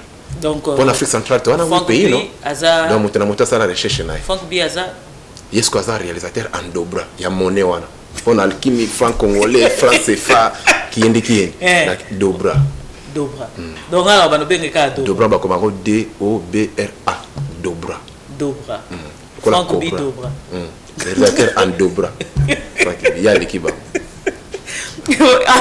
ana les engagés kaka on est à ta fac mi baboko OK loko moya sika yo yebaki monnaie wana kombo sika ba pesi Frank Bi mo betele maboko te comment wana ni pour les bossons azalaki réalisateur en yen azalaki en yen azalaki réalisateur en yen YEN mais na mona ki yen wana ikoma imo local ndena kine na dobra. Voilà, numéro de téléphone biso ezawana et senga na bino ko benga pona ko yebisa biso téléphone ezali pona moto moko to ya bato nyonso. Bo bengi namoni ke nani Cliff azana Cliff Bomengo esa monene mona fubu. Esa zape na Bomengo. Bomengo ne eza ya mbongo. To ya maloba, to ya makambo, d'autres luka bomé, d'autres. Allô? Mbote papa? Mbote maman Sifiri. Na lingale ba papa ba bandaka. Po isala moi bien. Mais boki maate, o banda bien. Papa totuni motuna pesa biso yana. Allô? Ah, moi ba na lobaki. Papa ça n'a bien plaisir mais baki makavo ba répondre à kenae suka ke wapi te ake somba sous crédit na bi ko somba crédit. Allô mbote maman o bengi biso api comme non nani Merveille. Oui maman Merveille, téléphone eza ya moto moko to eza ya batu nyonso. Téléphone na yo ya yo eza ya mutu nyonso to eza ya mutu moko. Mais poni pona nini ezalaka ya yo moko eza eloko eza neti soto na sombi kiti na ndako nga mutu na sombi kiti eza kiti na nga mais soki bapaya baye na oyebisa bango teke eza ya nga moko mais pona ni téléphone eza ya yo moko. C'est différent la téléphone. Parce que le téléphone a vraiment une explication. Parce que c'est un grand mot. Donc, quand même, on peut donc, téléphone na yo ko pesa mutu te ata wa benga ata. C'est un juste avec ça. C'est un grand unité na benga moto na ko pesa. Quand on a câblé téléphone na nga moto. Yo kota muzilo te na yebi ke mbali ba wa contredire kala mingi te. Merci Merveille. Merci Merveille, merci. OK. OK. 06 486 10 13 kasa. Ouais, les caméras téléphone fifi loli. Lokola ngai téléphone ya ngai vraiment eza nga moko hein. L'air mo bo pe comme on appelle. Allô? Allô? Allô? Ah. Oui, allô papa, au beg biso api comment on a? Bah papa boni. Te oyo komi do mususu. Donc réseau ezo ki ngambalité onini yango. Te bako ki maboyete ba papa bazama yeli. Réseau téléphone. Allô? Oui, allô maman? Oui. Mbote na yo beg biso api comment on a? Divine depuis Pita. Oui, Divine. Merci. Merci. Alors, Divine, to mutuna yangwa ezali, peut-être oyeba otanga lingala te, na tangela yo. Téléphone ezali ya moto moko, to eza ya batu nyonso.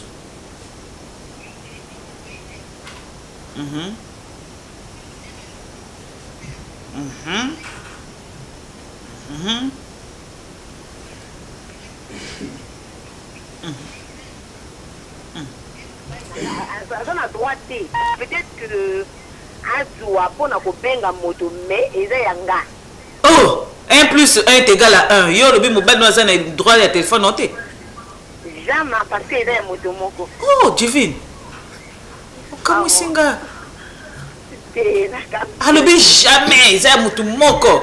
Mais bobomba nini na téléphone nango? Bobomba nini? Tokota na mwambo zino. Bobomba nini na ba téléphone bolobi jamais wana makasi bo. Bobomba nini? Mais c'est pour un musicien moko ayembaki que téléphone et Robo Malibala.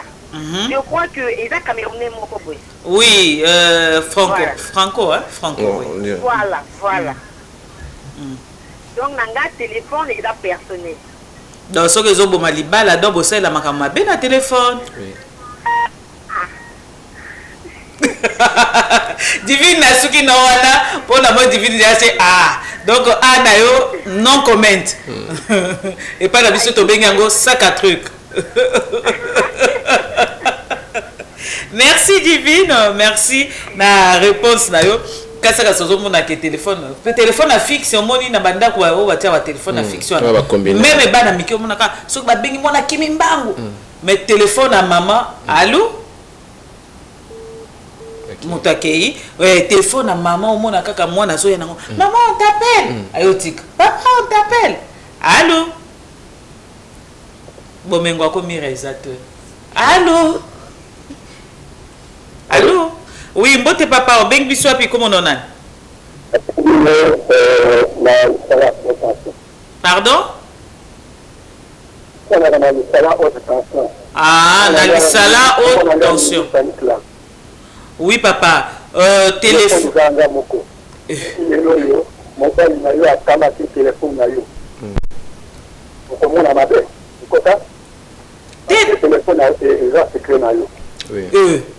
Téléphone est comme secret.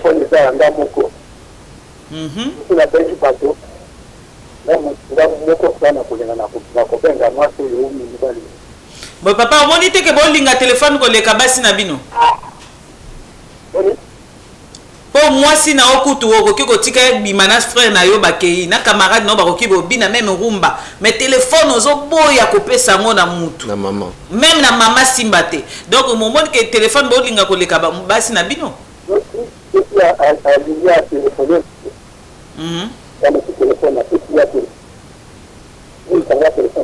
mais 1 plus 1 ngo bon 1 plus 1 eza côté nini na mathématique, on va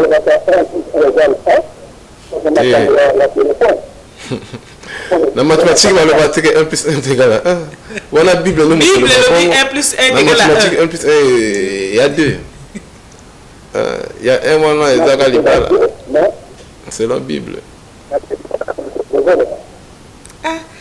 Papa Zamatata. Merci beaucoup. Papa Zamatata. Merci pour tout le monde. Donc, merci. Tout le monde a basé bazoboya, mibali baoboya. Ce qu'on a zotou na téléphone oyo. Donc, ndenge na za na téléphone boy. Mobile nanga lo bibo. Azo répondre. Est-ce que mingambo? Allô? Oui, allô, maman Piqué. Oui, mbote papa au beng biswa pi comment on a? Ma beng vino depuis le quartier 418. 418. Comment on papa Melvin? Melvin. Voilà, ndengos. Melvin, non? Oui. Ok, papa Melvin. Biso tozo tunaka mutuna, tozo luka eyano. Téléphone ezali po na mutu moko to ezali po na bato nyonso. Téléphone portable. En fait, mais je pense que là, il y a des opinions. Le téléphone, normalement, il est personnel. Oui. Mais cela n'empêche que si tel que Moninga Nayo, ou bien Petit Ami Nayo, ou bien Moati Nayo, Azana Likambo, vous coupez le téléphone Nayo à Benga. Mais non. Si seulement si tu te reproches de rien. Toutefois, ton téléphone peut être n'importe où dans la maison, sans problème. Notre téléphone est personnel, vraiment personnel. Voilà, tout comme il place. Voilà. Donc pour moi, mon téléphone peut être toutefois dans la maison, n'importe où. Quand ça sonne, je ne m'inquiète pas. Et elle-même qui ramène mon téléphone. Est-ce que ma go yamba? Je dis bon, tu peux répondre. Voilà. Donc ayambi nae yamba nae pe azana aval na ko yamba nae. Ne tozo sukola, téléphone ezo sonner ba ko yelo ngona touche te. Ntako yamba pa ebise ke non azo sukola, yebisela nga message ni ozo luka. Voilà, le message on attend ko zonga, était la benga qui a le bibo de rappeler ya d'accord. Est-ce ça là vraiment? Ça va gango. Et ça que c'est. Il fallait mère azala na ko. Yo raté, mère azala. Non, eh papa, yo po ya marape téléphone ba appel ya moi c'est na yo non? Na téléphone ya maman. Tant maman za mo occupé yo po ya maga. Ayambaka. Ah, na mo défi. Na aval na ye mo taloba. Ah, na aval na ye. À partir d'aujourd'hui. Ah ouais. Ko yamba na ba appel nga ce qui ko sabingi ko yamba ou ton message ou belanga quoi. Ah ouais. Ah, fidélité d'amour. Merci beaucoup. Non, fidélité d'amour, tu as un téléphone. Tu as un téléphone. Pour mon fifi. Mais bravo, hein? Félicitations. Ma bonne maman pour la vie. Ma bonne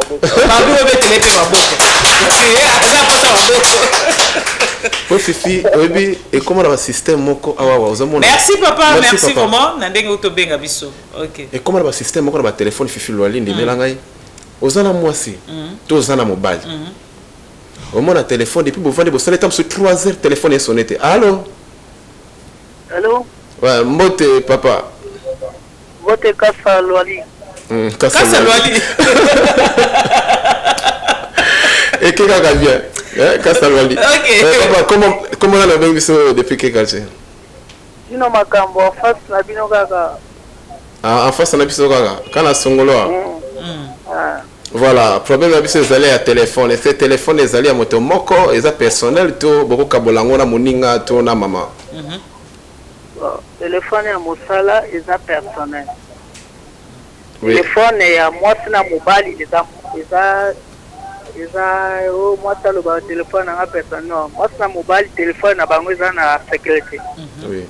C'est que moi na mobile et comme non moi c'est aussi ma téléphone na ngata mobile aussi ma téléphone na ngata ya ba mercenaire balé baba na nda o moko. Ah mais c'est au moins c'est comme mercenaire terroriste na plan na. C'est quoi vraiment là ça simbi au côté nga ba plan. Donc ngande na za boye moi na nga ko répondre na téléphone na margina na été mais ça ina za na moi si. Ah ya mwana lobi boye. Ah, on l'a vu pour ça n'a été. Exemple mais na cadre à boulot. Oui. Moi si nanga ko répondre à téléphone te mamse ko za la chef nanga, c'est ça faux. Oui. Donc on dirait que na l'équipe moi si nanga par exprès. Oui. Mais ce qui téléphone et andako.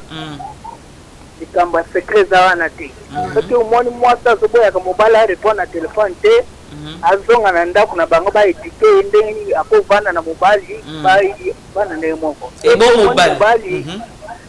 Ça veut dire que mobile il faut yeba ke azana no prêter à kobala tika ko embrouiller faire nanga wana. Merci pour na conseil na. Question alingala pena na zila ko ya makasi pour na répondre bien maintenant. Ah, on doit quitter jeudi prochain. Na bengi boti na okota ti. Ah, talaga ni se oppose à biso vraiment pour appeler les ramasses. Ouais, bah oui. Balé na gomi na ça.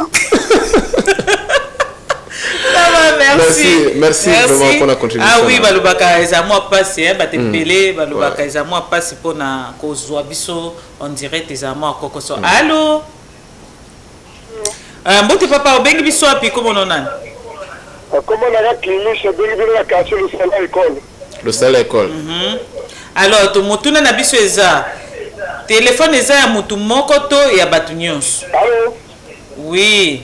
Allô? Ozoyoka biso te parce que landa retour ya télévision na yo. Kolanda biso na Oui, mais c'est la comprendre. Si vous mutuna vino na langango, wa comprendre parce que mangala yana Kenya Kituba, et ça langue nationale. Voilà. Dans la ligne, téléphone, bien sûr, que son qui a un personnel. Oui.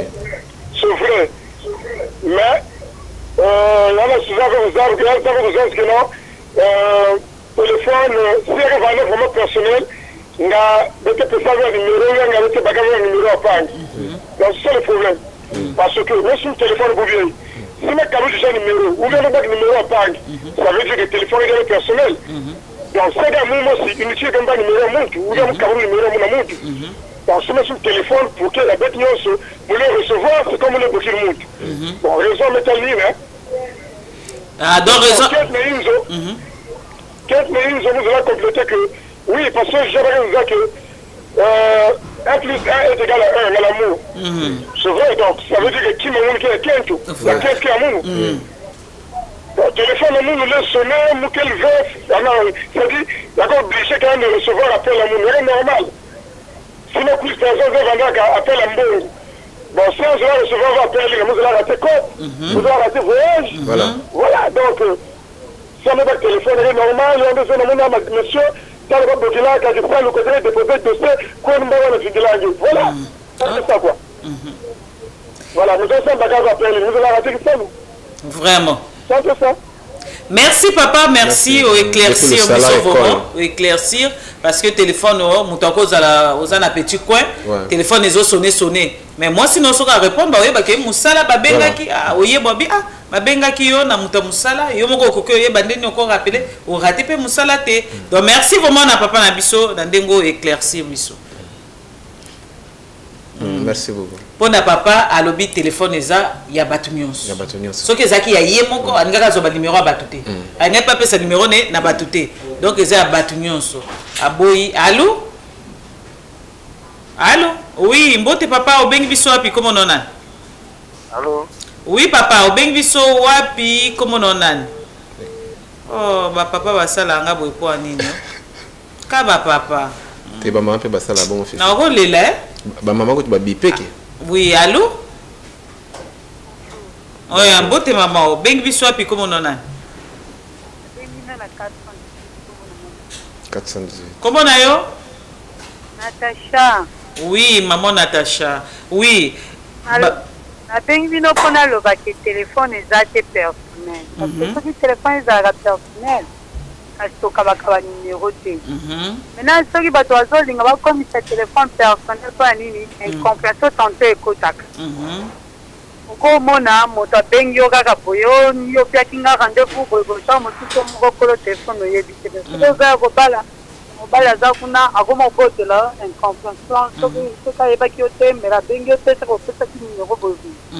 Yoni yango wana bato bazolinga bakomisa téléphone personnel mais entre temps téléphone eza ya moto nyonso ozala kobala ozala ta kobala téléphone eza ya moto nyonso.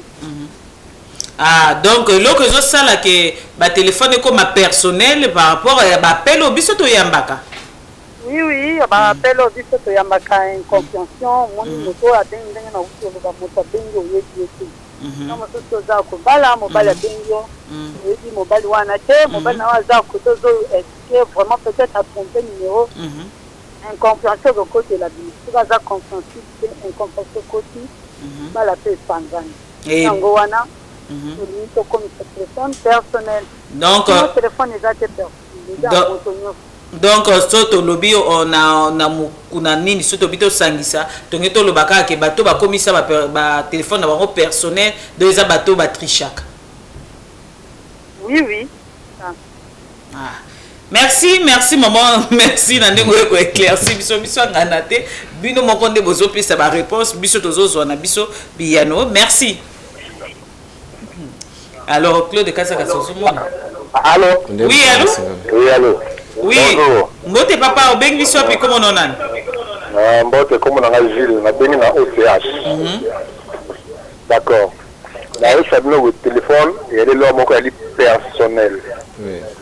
Ils feront un dengue baninga ba ko le téléphone. Les années loka bateni d'aller ya moi non. Pourquoi? Je vais m'expliquer. Quand on a sommé du téléphone, ce qui est la personnalité, quand moi je n'appelle la OIA, mais pour l'année IEP, moi je n'appelle la OIA téléphone. Quand le téléphone de ma femme sonne, Maxime Bakate. Au bas la Maxime Bakate, ma chérie, voilà, le téléphone a sonné, moi ça y est, a du téléphone. Donc, ah oui. Yanga, il peut souki et voilà, n'est-ce pas saluana. Il y a un peu qui est sonné. Elle a l'obligation de venir me donner le téléphone. D'accord, tu as la tête. Le téléphone, le téléphone a sonné, il a dû appeler. Mais ce qu'on dit, non, si, vous l'abandonnez. Ce téléphone, on va sonner. Au moment où tu as ton téléphone, tu as le numéro de l'Ikanakat. Il y a eu pili, hein. Papa, pardon. Ozolo va tellement bien au Golim Bisabiso, au Benga Biso, tout justement après flash. Pardon vraiment. D'accord, merci. Merci. Eh, Yozalaka en ligne. D'accord. Merci. Toko la flash au Ezope Sama na Lucie France Bouma. Tozon a tout justement après.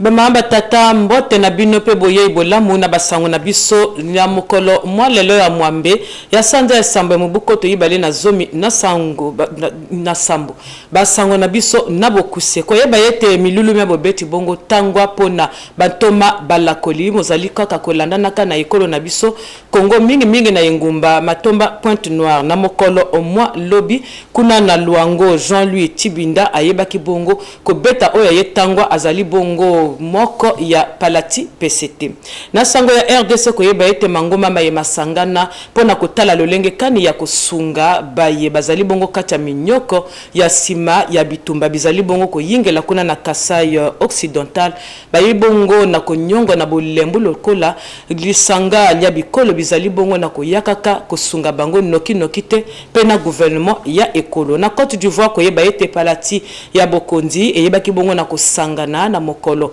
mwamine ipo na kotala lolenge kani basengeli bongo kotalela maponami makoya ya boweli bongo ngwende ya Bokondi na mobuko to yibale na tuku ibale pe bayebi bongo pe na kotala lolenge kani basengeli bongo kotalela baye Palati bazala bongo na kati ya Bwanya na ekolo Mali ko yeba yete baye bali langa pe babototole baye bongo kotia nungu okati ya baye babokonzi pona nini bazali ko bongo la kami beko mia ekolo nde mi beko miye milenga ki bongo ko bongo la matoko sala mavote na mokolo mwa libwa e ko sala malisusu te baye bongo na ko bongo la mokolo mona Donald Trump na États-Unis aye bongo ko kita kuna na Varsovie ezali bongo ekolo ya Pologne pona ko tala lolenge kani basengeli bongo ko sombitinya susu na bondeko bozalaka bwa bango na mokolo mwakala pe Donald Trump akozwa esika na molulu monene mwa G22 na mokolo mwa vendredi pe mokolo mwa saba kuna na Hambourg kuna kaka na Pologne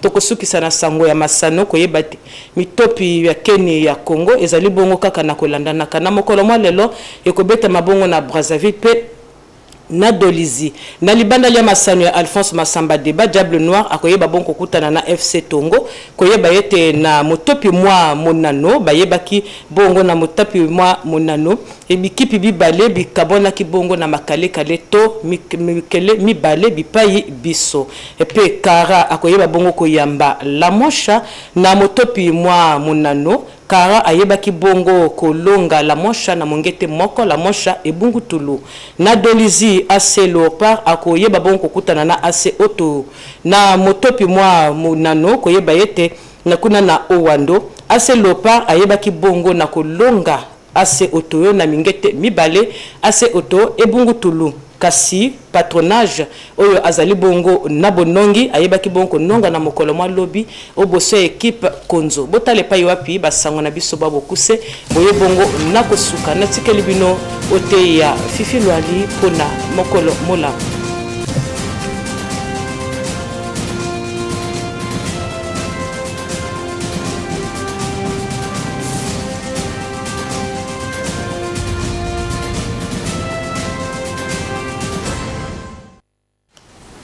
Voilà, boti kolanda na basango na bokuse epesami na Lucie France Boma.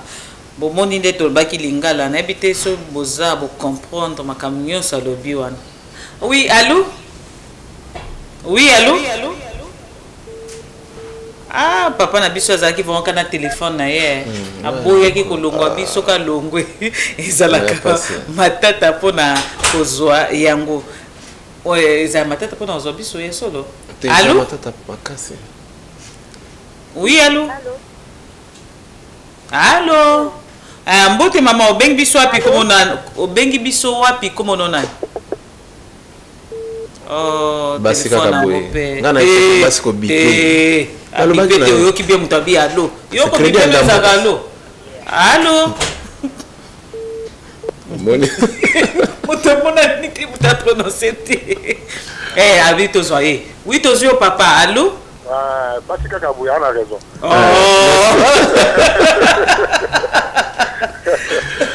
Oui. Merci. Donc, merci de maman. Donc, téléphone, il y a les locaux qui sont personnels. C'est vrai. Mais ceux qui sont à la carte d'Andako, moi, le téléphone est à la carte d'Andako, les téléphones à mobile, ils allaient à moi aussi. C'est vrai, pas beau, tu vas courir au Benga. À comment on a pas mon numéro, peut-être il y a beaucoup de kilos nangai. À Bengi par un gars, bien sûr, mon anaï. À mon oui, n'a pas apprécié.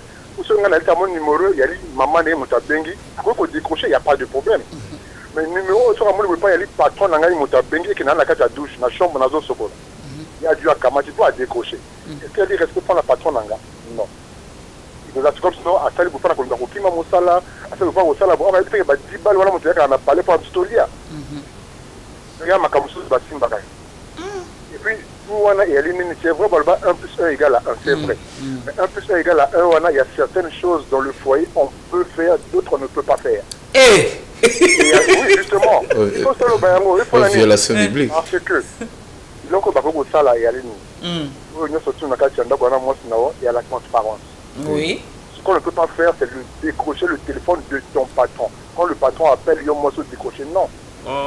Bon patron on a évité que au bali peut-être aux autres soukola toi ko ebisa mo akolo ba ke aux autres soukola mais nazo soukola elle n'a qu'à me mettre le téléphone dans la douche.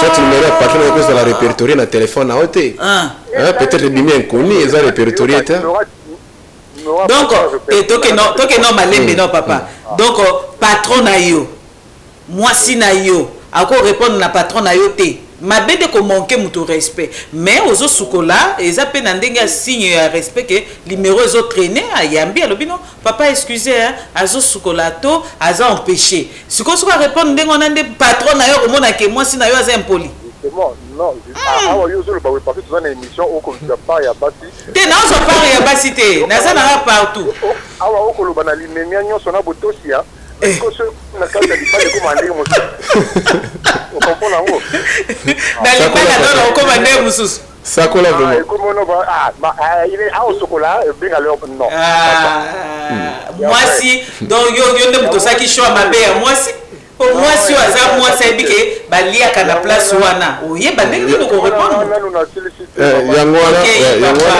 d'accord on a le but moi si tu as mon téléphone à mobile je sonner quoi quand on a le téléphone qu'on a fait ça même na mobile a bien ko tala ke longi nango on a coupé ça on t'a longi on peut ça on t'appelle là on t'appelle ça ah ndingo to liona c'est pas bon quand ndingo là c'est pas normal ça va ta et à bon rien normal on t'appelle c'est pas bon la table beaucoup lire mais ça sonne décroche mais oui je mange là mon son mon ko da ko décrocher téléphone boité on a eu à mon occasion deux fois appel paye à Boutou je ne veux pas décrocher alors bakana au moins ngazimo na libanda ko ta benga oh faux ah papa ils a balle il y a balle que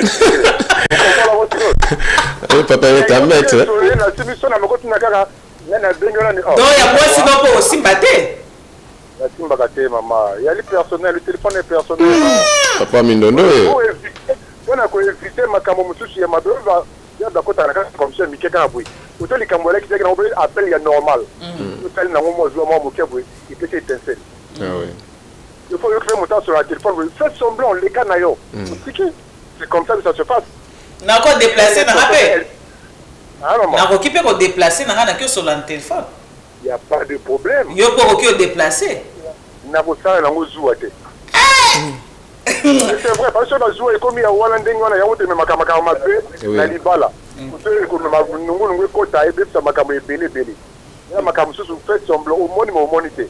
Merci papa. Il faut souvent être comme les gens qui disent que le chef de village ne voit pas le diable. Non. Il voit mais il ne crie pas. Ah. On a crié, mais il m'a bête. Le chef de village voit le diable. Merci papa.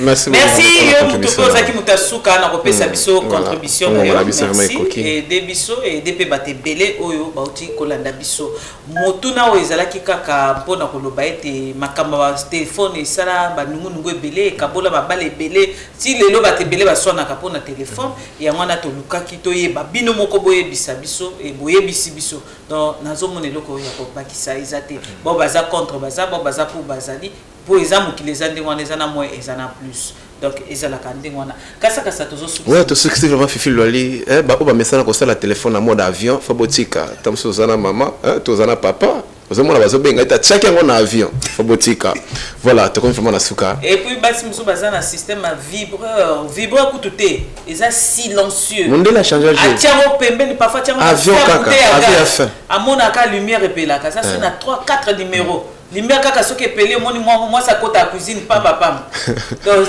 keba téléphone papa ba côté tout autre salle de bain omona ka papa na téléphone mais OK ça téléphone nini tu na toilette téléphone papa zo là donc visolongo na téléphone une fois na risque quoi ça téléphone na toilette mais na zoma elle voilà petit Porsche Mbote belé petit Porsche vraiment Mbote maître Joseph na grand marché les grands techniciens na petit Mbote pe bande ko tout balanda biso vraiment mokolo malam pona bino.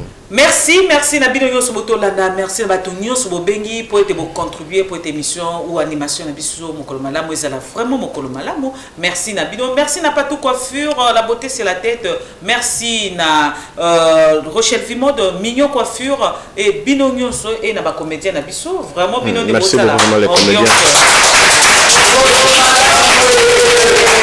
Merci Bino de Bossa, vraiment ambiance. Il y a émission. Merci na Franck Bi, comment on le réalisateur en deux bras. Merci. Et au moins le réalisateur monsieur te Bomengo. Bomengo. Mo suspendre mo soza na mais ya ko bana ko ya quoi. Ya zana no bongo. On peut c'est non bongo. Ya zana no bongo. Merci na continuation MCR, merci na commandant colonel Pemelo et na bino soye na ma propre babengi madame Bojo na kitla. Merci et na bino spera de Marco Nadine Jolo Kate maman ani okisika be. Allez, bye. Merci. So no life code. Oh ma chérie c'est quoi? Pourquoi tu passes ton temps à fouiller dans le téléphone de ton gars? Tu cherches même quoi? Dans la vie faut savoir éviter les problèmes. On ne t'a jamais dit qu'un téléphone était personnel. Famille oh. Il y a quelque chose que j'aimerais comprendre. On dit souvent que la clé d'une bonne relation c'est la confiance.